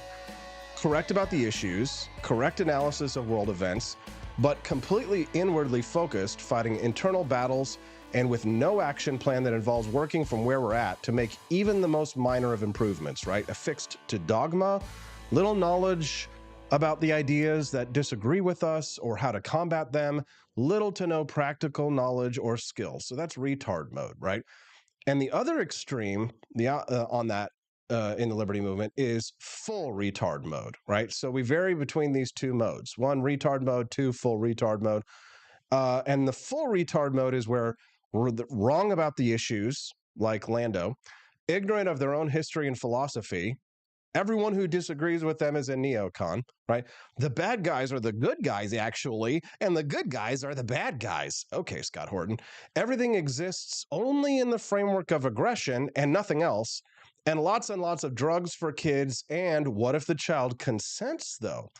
Well, if you're looking for an off-ramp for those two options, then you're in the right place. You're watching the Wake Up America show, where every Tuesday and Thursday we play the game, Make Camelia Peterson Blush, and she's joining us right now. Good morning, CJ. Good morning. I'm not sure how much blushing there will be today, but there was certainly hair on fire this weekend, and it was entertaining to watch. Bit of a like you say, hair on fire situation, but explosive reaction, angry reaction. But were you surprised to see people making justifications for murdering babies in using the non-aggression principle? It's just been, yes. And the thing is the whole, the big figures in libertarianism, currently anyway, which I would argue that some of the people who are most well known in libertarian, at least online circles right now, are probably not the best representatives of libertarianism. But their voices, since the conflict with Hamas started, almost two weeks ago now? Has it been that long? It is, they have just focused on these things that kind of excuse what Hamas did, or they find ways to not excuse what Hamas did, but to justify somehow their idea that Israel shouldn't respond. And in doing so, they tacitly, excuse Hamas's actions. And so it's been kind of crazy to watch. They actually actively say that it's okay and because of what Israel has done to them in the past. It's I don't know if you've seen any of the videos, but I mean, they're literally marching into just civilians' homes and just shooting them with AK-47s. Right. And when the guy who was talking about that and going back and saying, well, and he's not the only one by far, but they're saying, well, the Israelis did it first, or whatever. How the thing is, okay, so you can apply that almost anywhere, including America, for sure. So what if the Native Americans decided to just, go on a shooting spree and start killing people? They would be justified in doing so because they were here first. I mean, right. So exactly, the Native Americans are justified in going and leaving the reservations, getting fully automatic machine guns and shotgunning babies in cribs here, just randomly because of what happened to them. And the irony in all of this is that the reason that all of these people have the freedom to say all of these things and espouse all of these crazy ideas that they have the luxury of living in a country where they are allowed to do so, a country that is so successful and prosperous that they actually have time because they don't have to slave away, 24/7. They have time to delve into these, philosophical rabbit trails and to entertain crazy ideas. Yeah, it So, reminds me of A Few Good Men.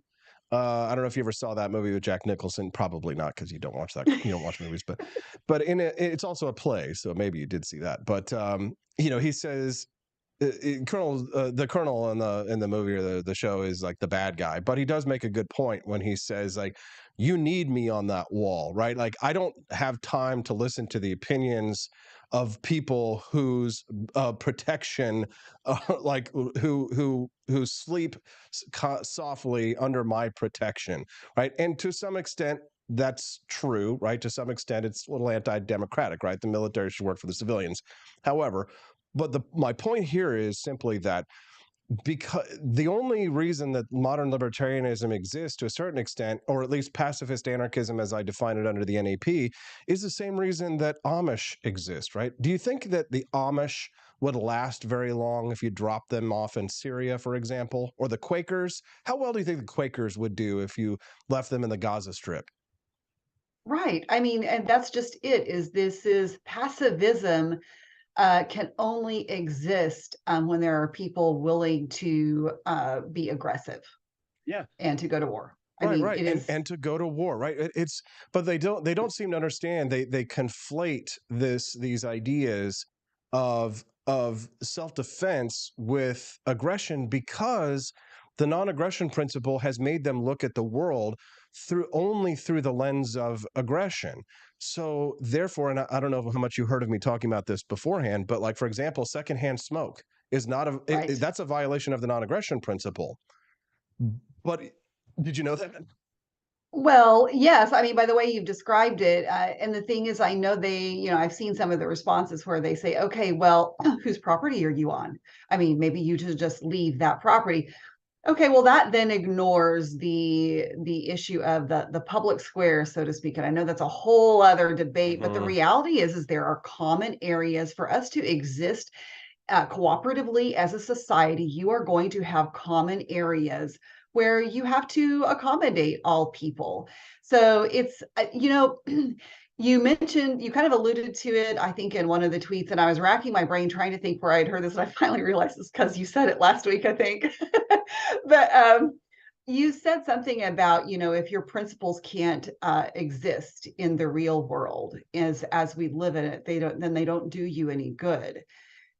And I think that's really important because I'm an ideologue. I mean, like, I'm an idealist. I want to go for, what I know that we should be capable of. And I think that it's important that we keep that idealism. I think it's important that we have the people who are the idealists, because we need that constant tension. Because if there were no idealists, like, we would just descend into, chaos, because there would be no checks and balances, so to speak. So I do think it's important that we have. It's kind of like, with Reagan. Ronald Reagan didn't do a lot of the things that he talked about and didn't uphold a lot of the ideals that he talked about, but there was tremendous value in the fact that he espoused those ideals and also, he elevated probably them. wanted to, right? He probably Sure. wanted to, right? But since he's not a god or a dictator, he doesn't have unlimited power to just do everything that he says. And this is like where I'm kind of like beating my head against the wall when I explain to libertarians.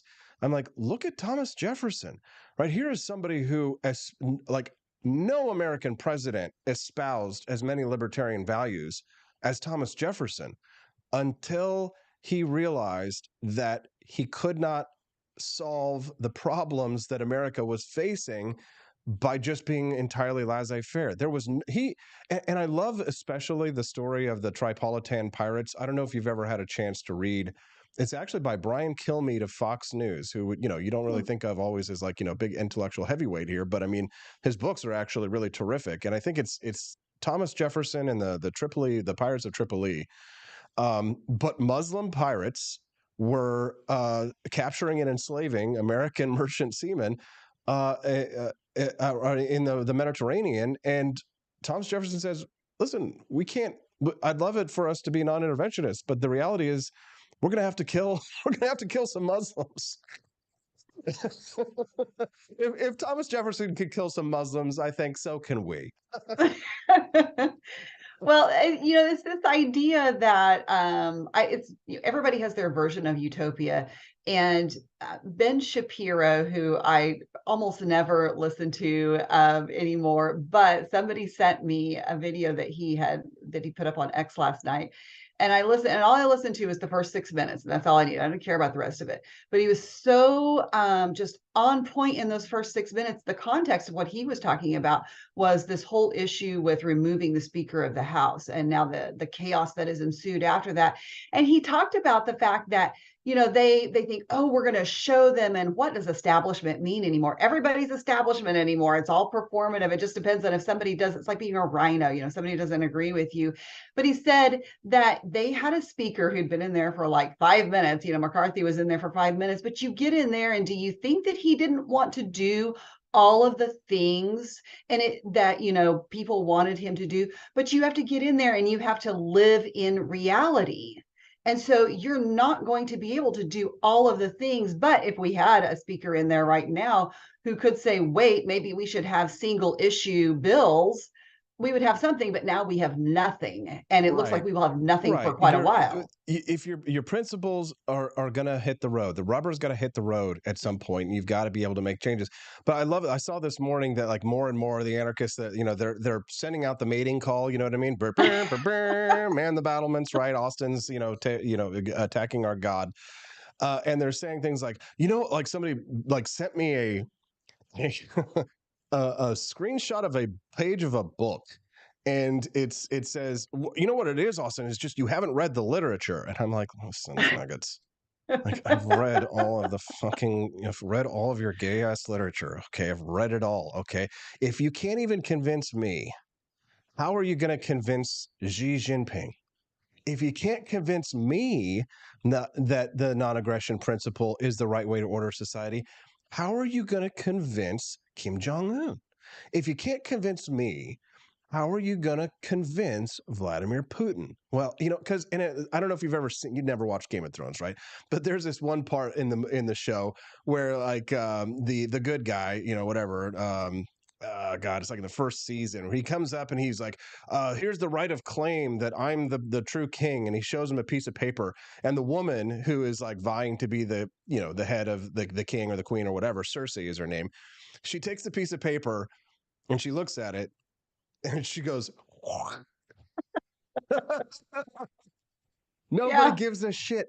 And pardon my language, but if I use it stronger, or to pull a Larry David GIF here from Twitter, nobody gives a fuck about your book or your piece of paper. Tyrants don't give a shit.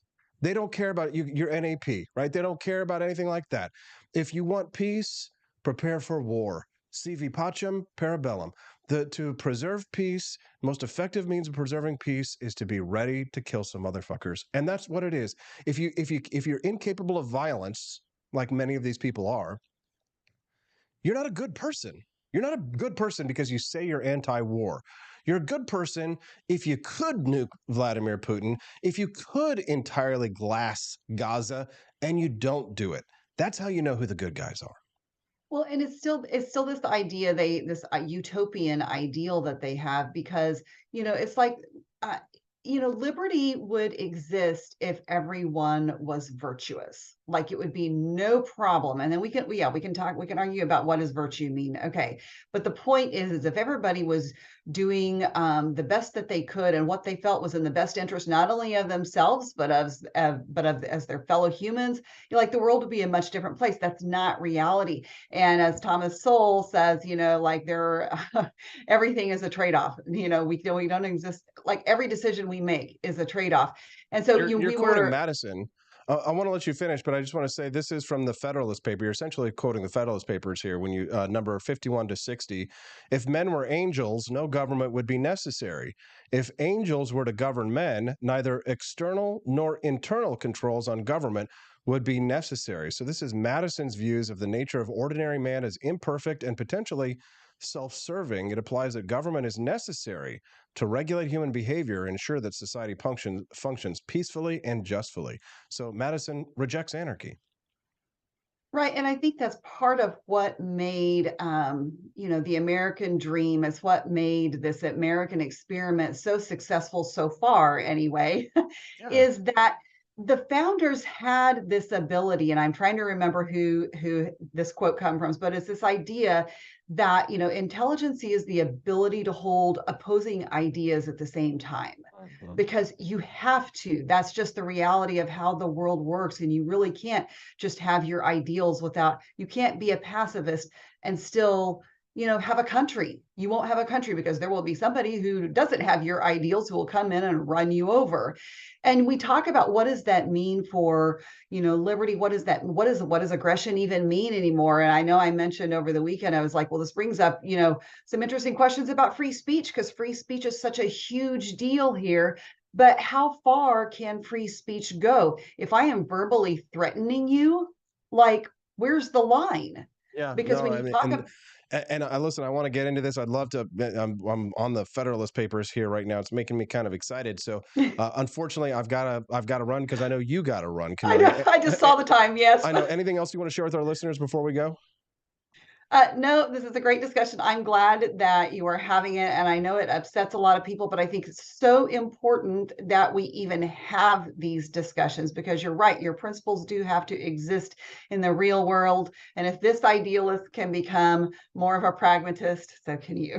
There we go. Exactly. And they should listen to what Judge Napolitano said a couple of weeks ago when he said that the libertarians should thank me for asking these difficult questions. Camelia, wonderful to see you. We'll see you again on Thursday. Have a great day. Have a good day. Thank you very much. I wanted her to stay longer. We could have goofed around together, but she had to go, unfortunately. But we do have Brady Leonard, who's going to be joining us here in about 10 more minutes to chat about that. You can weigh in as well. I'd love to hear your thoughts on this at 573-319-1586. That's 573-319-1586. Hot Water 84 says Camelia's looking fab today. Yes, she is. She always looks so pretty. It's nice to have people joining us here, as well as Joni Rankin. What's up, Joni? She says, so what does it mean in the long term? Can businesses go on as usual until they find one? I kind of like the idea. I don't know what the hell you're talking about.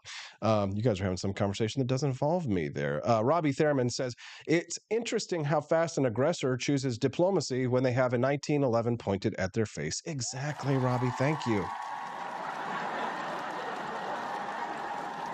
So what do you do, right? So what is, I'm reading Miyamoto Musashi.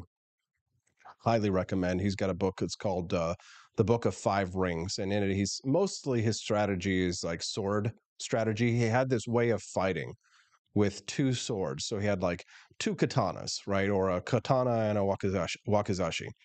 And he had a way of throwing his opponents off. Sometimes he would wait. So if he had a duel, right, he would wait and be late an hour, 2 hours, 3 hours for the duel. And what would happen to the person who was waiting for it? They would be infuriated, so that by the time they actually got to the duel, they were so flustered by being upset and angry at Miyamoto Musashi that he would beat them easily, right? This is a man who won somewhere between 60 or 90 duels, right? Like one-on-one duels. And some of them, I think he actually killed more than one person in some of his fights with his two sword technique. But then what would he do after he had done this a couple of times, where he would show up late to duels? He would then, the people would learn that was his technique. He would change his strategy, and then he would show up early, which essentially would mean that he was running an ambush. Okay, so he struck first in that situation. Sometimes you wait, sometimes you strike first, but always you knew who your enemy was.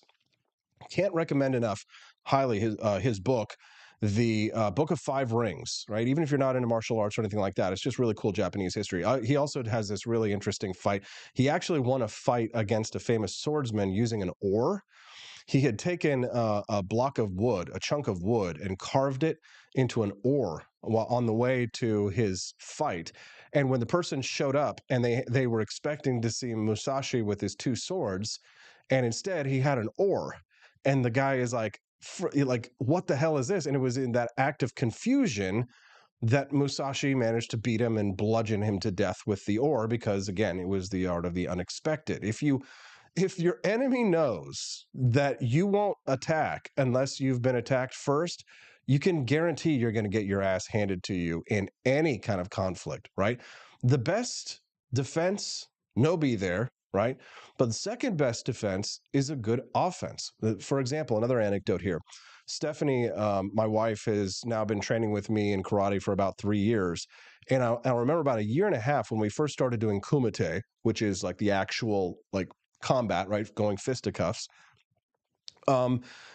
She blocked. She would only block, right? She would only block. And what she realized is that if you only block, if you're only doing defensive strategies, if you only have defensive tactics, you're going to get overrun. Eventually, you're going to lose. You cannot continue to only play defense and win whatever conflict it is that you're in. You have to have a strategy, a tactical strategy to win, an aggressive strategy, and as a matter of fact, the best strategy is a preemptive strike. Now, I know the anarchists are preemptive strike. Oh my God, you're George W. Bush and you're a neocon. What does a preemptive strike mean? What does the word preempt mean? All right, we have to go back to the definition of words, of plain words. I have to explain these things. Preempt means comes before something, right? Comes before. Preempt means comes before. So they were going to do something. You preempted them. Now, how did you know that your use of initiatory force was the correct one? Well, you're going to need a jury of your peers. Oh, okay. Well, a jury of your peers. Well, what does that imply? Well, that implies that there's something more than just negative rights out there, right? It implies that there's a positive right to a jury trial. How do we pay for jury trials? That might imply that there might be some form of taxation. Now, should it be voluntary to the largest extent possible? Certainly. Is taxation theft? Sure.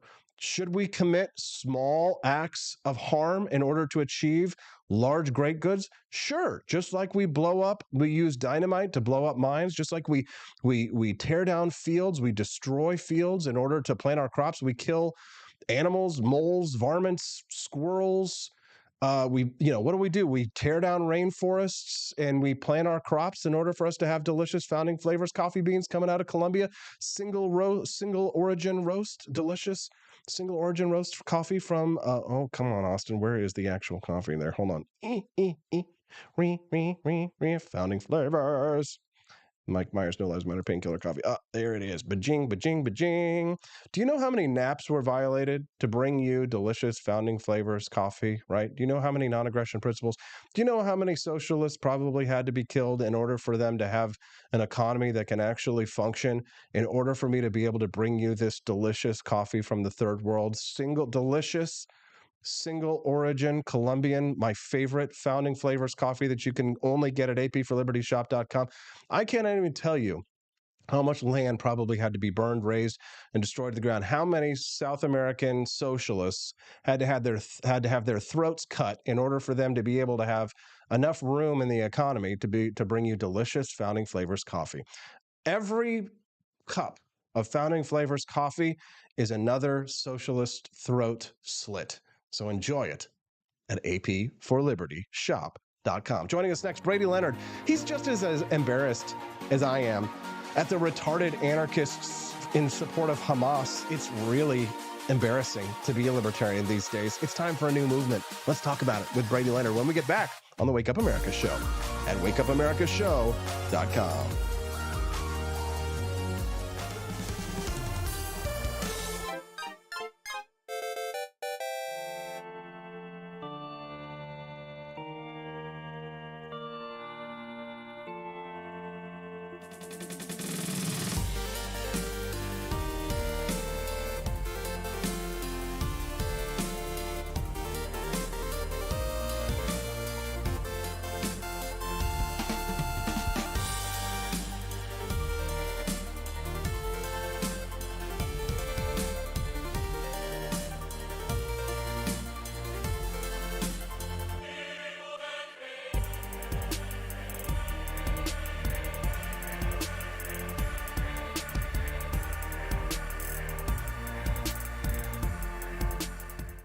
It was 1946. A battle was fought, not overseas, but right here on American soil. The Battle of Athens, an intense struggle against election fraud and for the rights promised by our founding fathers. Driven by the Second Amendment, ordinary citizens stood tall and fought back. Help us expose this momentous battle of integrity and bravery. Your support can make a difference. Visit givesendgo.com/bleedamerican and pledge your support, because we believe in the power of truth, the strength of unity, and the spirit of we the people. Let us not forget, we bleed American.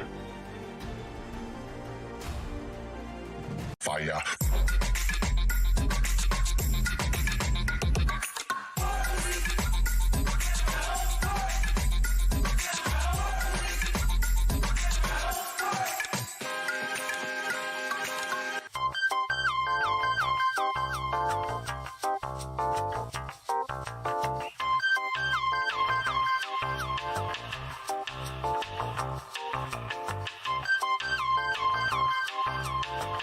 Hello, this is Barack Obama, and let me tell you why Austin Petersen stinks, and you should never pay attention to anything that he has to say. First of all, he's a libertarian, and we all know libertarians are idiots. They don't realize how important government is to everything that we do. I recently became aware that Austin has opened up a libertarian shop at apforlibertyshop.com.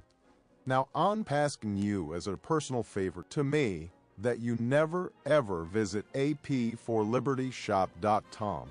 With all of the great Liberty merchandise there, the last thing that we need to do is to get people spreading this message around the country, because then they might start thinking that they don't need government. And that's the last thing that good Democrats like us want. So if you love democracy, like me, and hate freedom, then don't visit AP for Liberty Shop. Like I said, whatever you do, do not visit apforlibertyshop.com. I'm Barack Obama, and I approve this message.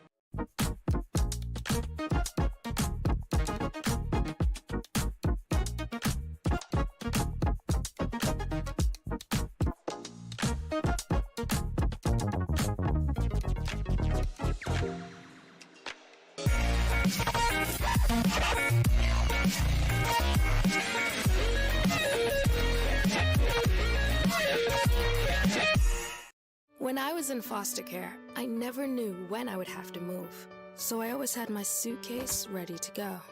Then one day, I was adopted. My new parents opened their hearts and home to me.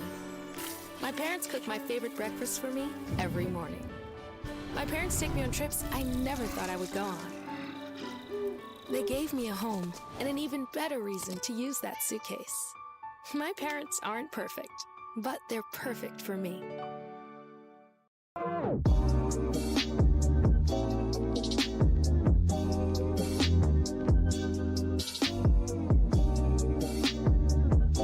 would remind you that extremism in the defense of liberty is no vice. It is better to settle these matters in the courts than on the streets, and new laws are needed at every level. But law alone cannot make men see right.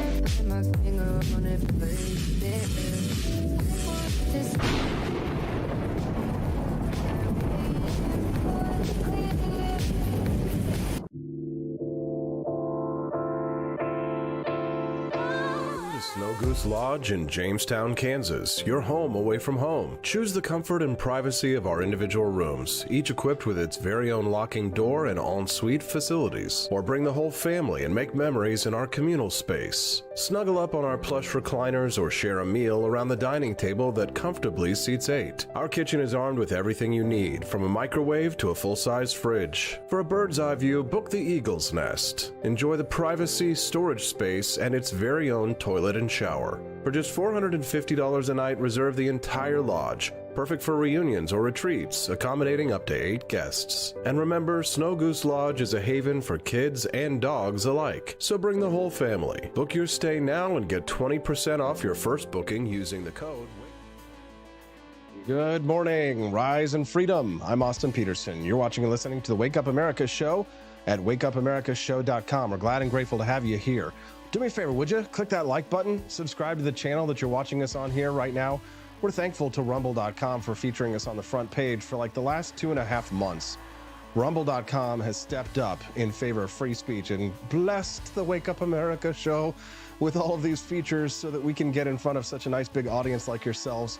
Do us a favor and help support the message of economic freedom and personal liberty. Subscribe to the channel you're watching us on right now. Not only are you helping to support our show, but you're also supporting alternative media institutions like Rumble.com, which stand up for free speech when other big tech institutions say, hell no. I don't like AP. They violated my nap. All right. Well, you've heard my conversation that I've been having this morning with Camelia Peterson and my rants, and maybe you follow me at x.com, they call it. I still kind of call it Twitter, where I call out what I say are the NAPzis for being just way too cultish. It's really embarrassing to call yourself a libertarian when you see people out there saying, oh, I'm a libertarian too. And also Hamas, they're the good guys in this conflict. Oh, yeah.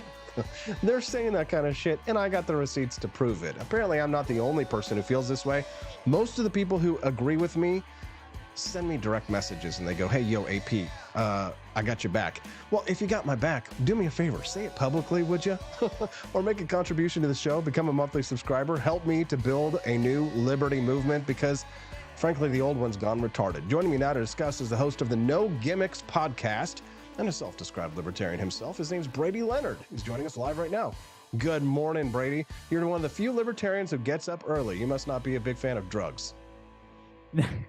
Not a huge fan of drugs. I also have a 7-month-old daughter, so getting up early is kind of just par for. And plus, I'm a hunter and angler too. I mean, best time to shoot stuff for the freezer is first thing in the morning. So yeah, I'm an early riser, my brother. It's been a while, man. Good to talk to you. Yeah, glad to have you here, Brady. You were one of those sneaky DMers. And I gave you some retweets too. I gave you some retweets too. It's true. I'm just saying that, like, a lot of people more than happy to attack me publicly, but my supporters, maybe present company excluded, my supporters, they're all afraid to say things publicly and to loudly proclaim that Austin is correct about the cult of the NAP. Why do you think that is? I don't know, man. It's fun to be like, I get, because on the conservative side, you get this too with like the MAGA crowd, right? Like you just can't violate any of the foundational principles of whatever internet club you're in. And I mean, there's nothing wrong with being a principled libertarian. Obviously, I would consider myself one, but I feel like a lot of people in the liberty movement have principled themselves into this like bizarre, childlike view of the world where they can no longer perceive reality as it exists, right? Like there's nothing wrong with being an anarchist. I would consider myself an anarcho-capitalist. Like fundamentally speaking, I think the state is evil. The Murray Rothbard, would you press the button that would eliminate the state if you had the opportunity? I would. I'd hit that button so fast your head would spin, man. But like, I also live here. Like in reality, in this country, so does my wife, so does my daughter. We're not going to live in this stateless Ancapistan anytime in my lifetime, probably not in my daughter's lifetime. It's just not realistic right now. So it's like you can be principled to a fault to the point where you turn into a ridiculous child online, or you can just look at the world we're living in and say, hey, how do I leave it a little bit better than how I found it? I'd rather live in reality and actually deal with the problems that exist as they are. And like the whole super principled libertarian position after this war broke out in Israel is to say that Hamas and the Israeli government are the exact same, or the Israeli government's worse than Hamas, right? Which is like, to get there, you have to, and the people saying this are the kinds of folks who rightly usually never believe anything the media is saying, right? They don't buy the lines from the corporate media. But to get there, you have to completely uncritically parrot Hamas propaganda that they're feeding to the AP and Al Jazeera and all this. So it's like, obviously war is awful, and I have my major problems with the Israeli government. I'm not saying that. I'm not defending the killing of civilians or anything like that. But it's like all these stories that libertarians have latched onto. Israel bombed the hospital and killed 500 people. Well, that never happened. The hospital's fine. It was actually a Hamas rocket that failed and hit a parking lot. Israel blew up the third oldest church in the world. church still standing. That didn't happen. And then just yesterday morning, a big famous photograph that was circulating Liberty Twitter of an alleged Israeli bomb that killed hundreds and hundreds of children in Gaza. It was actually a photo from several months ago in Sudan. For anybody who's missed it, there's actually a civil war going on in Sudan. Nobody in the West cares because it's Africans killing Africans, and we've been ignoring that for a long, long time. But so that photo was debunked as well. So it's like, not only one is like a Western democracy, you can have all your problems with Israel you want, but a Western democracy is preferable to literal barbarians. And to claim otherwise, you're racist, racist! How dare you? Oh my God, how dare you suggest that terrorists who murder children in their cribs on purpose are barbarians? It's almost like you believe that not all cultures are the same. But hold on just one moment, Brady, because you've opened up a lot of can of worms here. And I'd like to go piece by piece and make you eat worms. Absolutely. Because these are not easy conversations to have, right? Because they involve some of the darker aspects of the liberty movement, some of the more conspiratorial aspects of the liberty movement. But there sure does seem to be a lot of Jew hate out there, from what I can tell, right? I'm not accusing anyone specific of anti-Semitism. However, I will say that it does, where there's smoke, there's fire. In some ways, right? Because the question everything crowd, right? The ones who, I don't buy into the narratives that are being spun. I don't believe in propaganda. Like they're like, the cure for 1984 is 1776. Those are the same people who are out there believing every anti-Israel piece of propaganda that Hamas puts out there. The mainstream media is to blame as well. But I notice that, here's the thing. Not all Nazis, not all conspiracy theorists are Nazis, but all Nazis are conspiracy theorists, right? And what is the ultimate conspiracy theory? That the cabal of international Jews are controlling everything and telling everyone what to do. And of course, every conspiracy theory comes back to the Jews, right? Which, makes me question whether many of these people are actually being as objective as they claim to be when you see them parroting the anti-Israel narratives when they always happen to be propaganda bias and lies going against Israelis and therefore the Jews. Am I off track here, Brady? Am I saying anything that just doesn't jive with you? Feel free to disagree. No, I don't think so. It goes back to the childlike idealism. The childlike clinging to principles, which principles are good, but if you're so married to these principles that you're just ignoring what's going on in real life, that's a major problem. It's true that anti-Israel or anti-Zionism is not inherently anti-Semitism. Of course, that's true. If you're criticizing a government, it's not the same as criticizing people. Not all obviously. Anti-Zionists are anti-Semites, but all anti-Semites are anti-Zionists. But it's like the folks that bother me are, they'll say, I'm just anti-Israel, not anti-Jew, and then they'll completely ignore the obvious anti-Semitism that's happening in most American. There's a pro-Hamas. I live in Toledo, Ohio. There was a pro-Hamas rally a couple miles from my house, last week, and I'm like, this seems less than ideal. I would think so. I like that description. Less than ideal. So like, if you don't hate Jews, why libertarians wouldn't, when other people are being, if these people in the streets were chanting gas the blank or kill more blank, and it wasn't Jews, whites. It was something else, they would have, people would speak up a lot easier. Yeah. But for some reason, people are so, the liberty movement is so anti-Israel that they're like, we're just going to ignore anti-Semitism. We're going to ignore it. We're going to pretend it doesn't happen because it's uncomfortable. It goes up against our narrative that we're trying to push here, that the Israelis are just as bad as Hamas, and we're just going to ignore it. And it's like, man, I get texts and DMs and stuff from my Jewish friends who are terrified. Yeah. They're seeing, and I don't blame them. I give the same advice every time. You need to arm yourself. You need to buy guns. If you need advice on what to buy, how to go through the paperwork, what to do, where to get firearms training, reach out. I'll connect you with people in your area. I'll help you out. Yeah. That as libertarians, that's how we should be. We should be speaking to our Jewish friends and saying, hey man, like I get it, this is terrible, there's a lot of people out there that apparently hate you, and what can we do to make you more comfortable? How can we fill up that gun safe at your house and make sure you're adequately prepared to defend your family? Instead, a lot of the libertarians are just like, no, it's not happening. It's just, it's just propaganda. It's just the Israeli government. They control the blood. And then they're just like, whoa, okay. Like you're going down. You're not really making the case that you're not anti-Semitic if you're perfectly willing to ignore it and sweep it under the rug. Can I ask you something, Brady? This is kind of a tall claim. I do have some evidence to suggest that this is true, but I mean, just anecdotally speaking, I wonder, do you think that there are some foreign assets that are in the liberty movement? I don't know. I mean, and I wouldn't. Do you have a suspicion at all? Because I do. I think that there are probably, because the CIA and the NSA aren't the only evil government intelligence agencies out there who are operating around the world. It might be a little bit naive for you to assume. If I went to a libertarian rally, Brady, and I said that the CIA is paying people in foreign, using American taxpayer dollars, paying people in foreign countries to spread pro-American propaganda, I don't think I'd get a word of dissent. I think I'd probably get a big applause. But I think people would probably be quite upset if I suggested that perhaps Russian or Chinese or North Korean intelligence agencies may be paying or controlling people here in the United States to spread their own propaganda.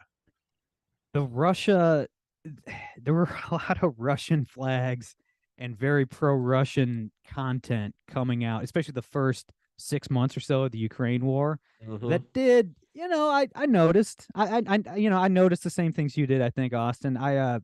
Notice. I mean, I don't know. Like, I don't want to accuse anybody of anything, but it's like you can't get there as a libertarian unless you're getting paid. Because it's like, I hate my own government. I think my own government is awful. I mean, they locked me in my house and called me non-essential, and they stole all of my money and sent it overseas to bomb kids. Okay, like I have nothing but contempt for my own. Yes, plenty of reasons. But I'm saying the Russian government's much worse. The Russian government's objectively worse than my own, and I hate my own government. So it's like, as somebody who feels the way I do about the American federal government, there was, you might be onto something there. Yeah, no, I think that some of them are. You see the the Scott Ritters of the world like drinking vodka with Russian generals, and that might be an indicator, right? It's liberty, man. He just wants liberty. Yeah, and then all the charges of pedophilia that are labeled against him, of course, are part of the regime, right? All the the sexual assaults that he committed on minors, those must be strung up by the American, the intelligence agencies. Everything's a CIA op. Everything's a psyop, right? Just asking questions. I'm just asking questions, Peterson. Just asking questions, right? Just asking questions. I do find that fascinating that, that one of the conspiracy theorist movement's like top priorities is to get the list of clients from Jeffrey Epstein.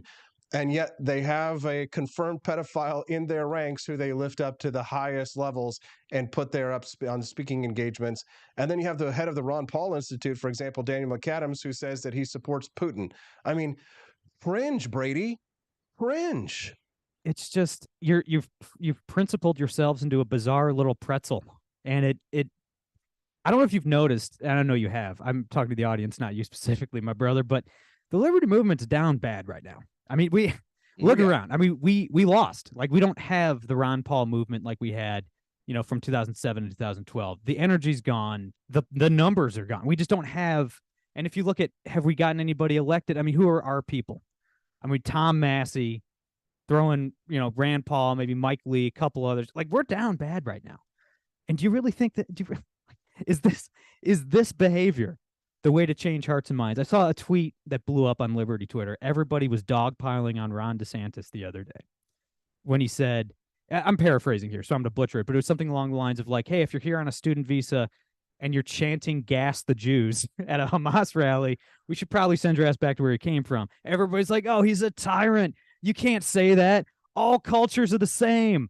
Oh, this is so I'm like, guys, like, until 5 seconds ago, this was I'm a man of the West, as Tolkien would say. I don't apologize for that. And some cultures are better than others. And Yes, I wish I could haul off the entire federal government and throw them in prison for crimes against humanity because I can't. I can't do that. But I do have to live in this country, and I have a family who also has to live in this country. So I don't apologize for having preferences on who comes in to the country and who doesn't, and support for literal terrorist organizations.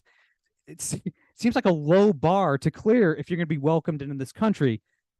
For some reason, these extraordinarily principled libertarians are so principled that they can't accept that we're allowed to have preferences on who comes into the. It's crazy. We have a country for a reason, at least right now, whether you like it or not. I don't apologize for saying, yeah, I mean, we should kind of pick and choose who comes in. Like that, until 5 seconds ago, that seemed like a very consensus position. And even if you are an anarchist, let's say the state was eliminated tomorrow, in your Ancapistan voluntarist community, you're still going to have barriers to entry. Like, you're not going to let Hamas in. Like, that's not, nobody wants that. Nobody wants that as their neighbor. It's my goodness. And this is common sense.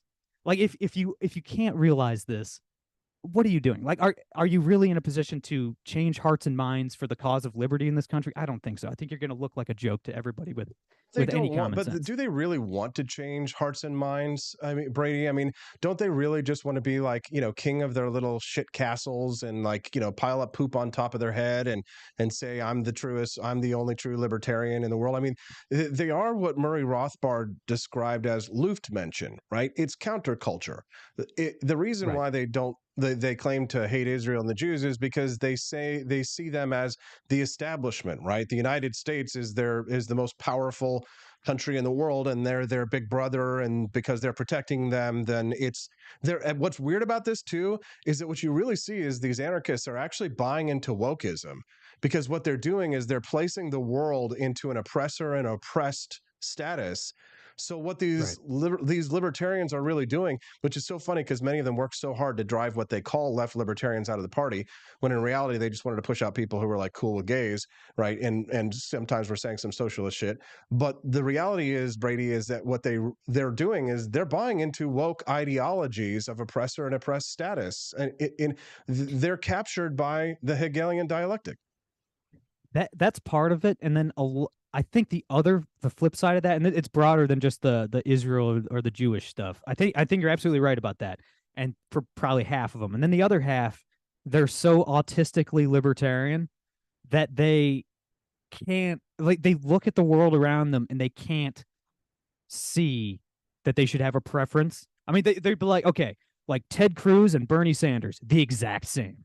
You know what I mean? It's like they're neither one. If one of them were emperor of the United States, neither one would be better or worse. And you can have all the problems in the world with Ted Cruz. I have some problems with Ted Cruz, but like a normal, like, conservative who understands economics kind of and would be okay versus like a Marxist. It's like, guys, you can't. And I got so much guff over the years because I am a registered Republican. I'm from Ohio, always have been. And the Liberty Movement gives me shit all the time for, how could you do this? Vote for Trump. I'm like, because I live here. Ohio comes down to a couple thousand votes a lot of the time. It's a true swing state. I live here. My wife lives here. My daughter lives here. My parents live here. I have a vested interest in like living in this society and trying to leave it a little better than I found it. So yes, I'm allowed to have principles and preferences at the same time. And you're not hypocritical. Like, you're not a hypocrite because you behave like an adult, because you just look at the choices in front of you and make a wise decision. That doesn't make you unprincipled to be normal. Well, exactly. Thank you for that, Brady. And I also, I really like, when I'm coming back to this example of why I think that these anarchists are wokeists, is because they engage not only in the same kind of oppressor-oppressed view of humanity, but they also have what we call the magical moral time machine. They like to go back and to judge the decisions made by great men like Abraham Lincoln, for example, and say, oh, well, if he had done this, he should have done this. He should have done this, or he should have done that. Or great men like Harry Truman of Missouri, and say, oh, well, he should have never dropped the bomb because the Russians, of course, were going to invade Manchuria, and then they wouldn't have had to do it because then the Russians would have done all this. And it's kind of like, Listen, you stupid assholes.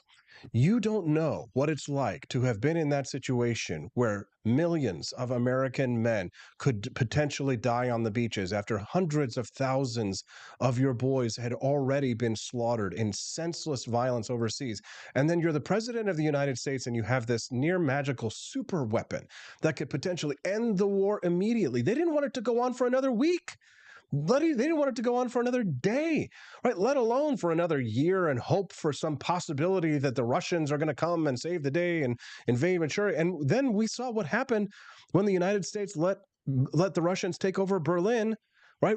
That ended up being the wrong move, right? Eisenhower regretted not sending the Americans into the meat grinder of Berlin, and it would have been nasty to have them fighting all the way to the Reichstag. And yeah, more Americans might have died in there, but at least we wouldn't have had the veracity of the Cold War, and we wouldn't have had East Berlin, and we wouldn't have had, Stalag 17 and the gulags of East Germany.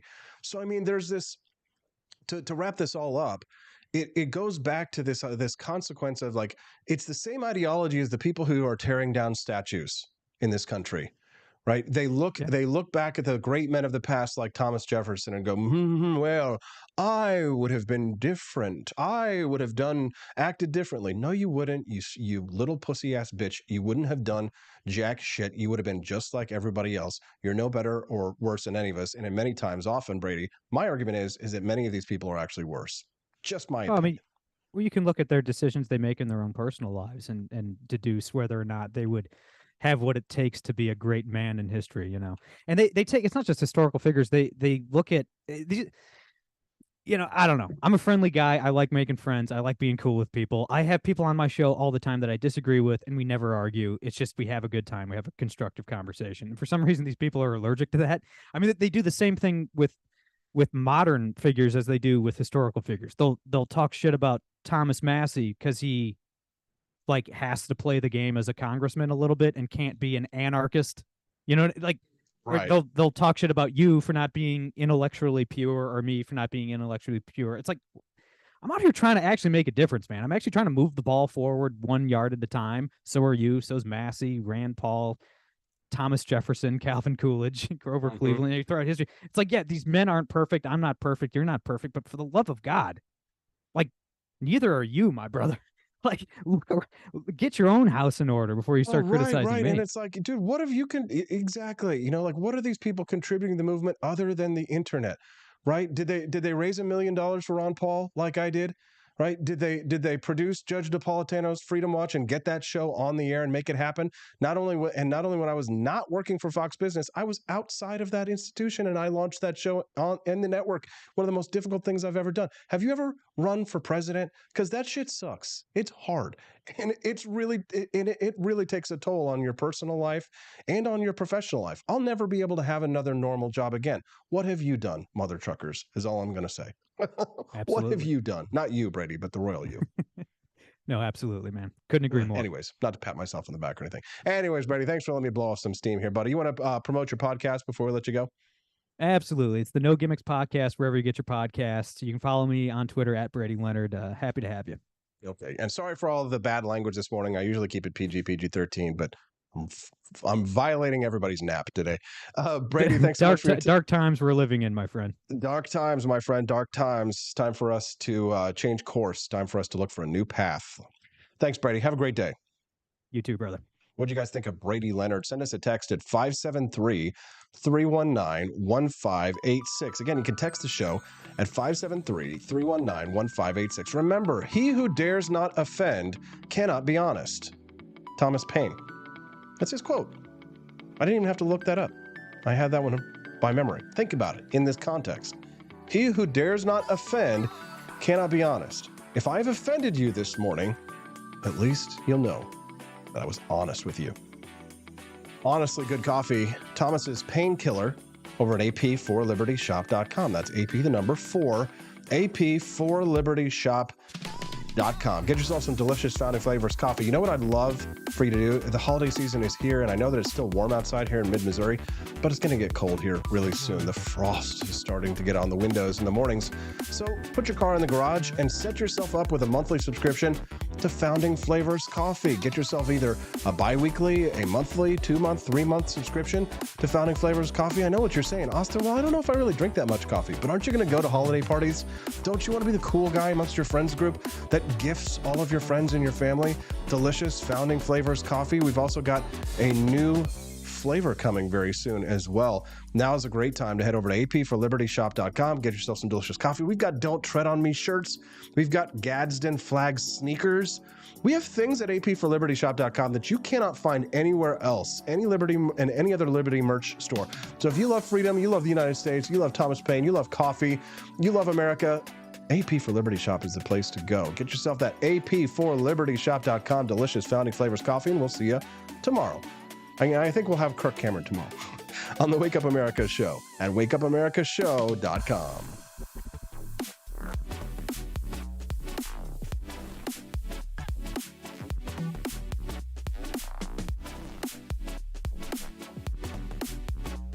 In the vast expanse of time, a year might seem like a mere moment, but oh, what a year it's been. In September 2022, Austin and Stephanie Peterson embarked on a journey to wake up America. They began humbly, with just 20 souls tuning in, learning, listening, and though challenges arose, like the looming shadow of YouTube demonetization, their spirit never waned. And now, thanks to you, thousands rise with the sun to join them, to listen, to engage, to be a part of a community. So here's to you, and to Wake Up America, for memories shared, for friends made, for the journey ahead, and for never, ever forgetting to rise and freedom. Happy anniversary. I'm Donald Trump, and I approve this message. Believe me, Austin Peterson is the best. He's got the greatest Wake Up America show I've ever seen. Whenever I tune in the mornings and watch the live stream, let me tell you, he has got the absolute best content. I love his guests. It's just a total blast to watch, and I highly endorse and recommend the Wake Up America show. It's terrific, believe me. Halloween is coming. The festival of Samhain approaches, and your lazy butt doesn't have a Halloween costume yet? How can you pledge allegiance to the Dark Lord this year and possibly offend everyone at the same time? Visit the AP for Liberty shop and get your shirt today. The 9 most terrifying words in the English language are, I'm from the government, and I'm here to help. So grab your government is scary tee and tell everyone at the party that you're here to help. Other great seasonal items are available as well, so don't miss out. Then visit AP for Liberty shop today. That's apforlibertyshop.com.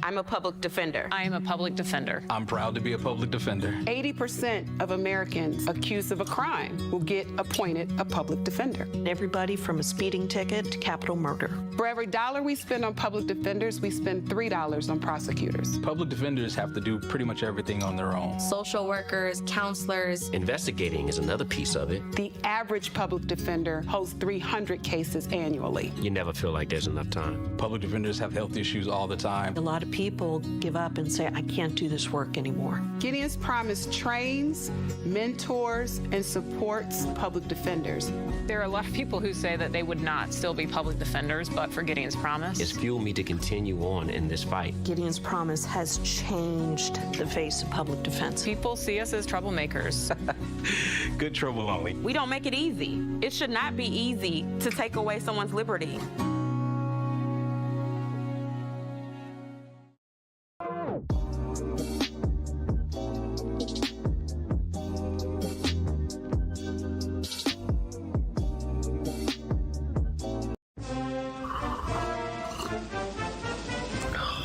Tired of spending your hard-earned money on woke corporations that don't share your pro-freedom values? Fed up with sipping liberal lattes and progressive cappuccinos? Introducing Founding Flavors from AP for Liberty Shop. Get your day started with Washington's Revolutionary Roast. As robust and principled as the man himself, this blend is the shot of energy heard round the world. Or maybe you want to taste the fervor of freedom with Adams's Patriotic Perk. It's as dynamic and balanced as the U.S. Constitution, sure to awaken your spirit of liberty. For the aficionados, we've got the Jeffersonian Java, a complex mix of flavors that speaks volumes about your refined tastes. And don't forget Betsy's Liberty Lullaby, our decaf option, crafted with the same care and dedication Betsy Ross put into our Star-Spangled Banner. This blend lets you enjoy the taste of freedom anytime without losing sleep. No woke beans here, folks. Just pure, patriotic, pro-freedom flavors brewed with love for liberty. So why compromise your principles for a cup of coffee? Stand up for your values, perk up your patriotism, and start your day the American way. Get your founding flavors at apforlibertyshop.com.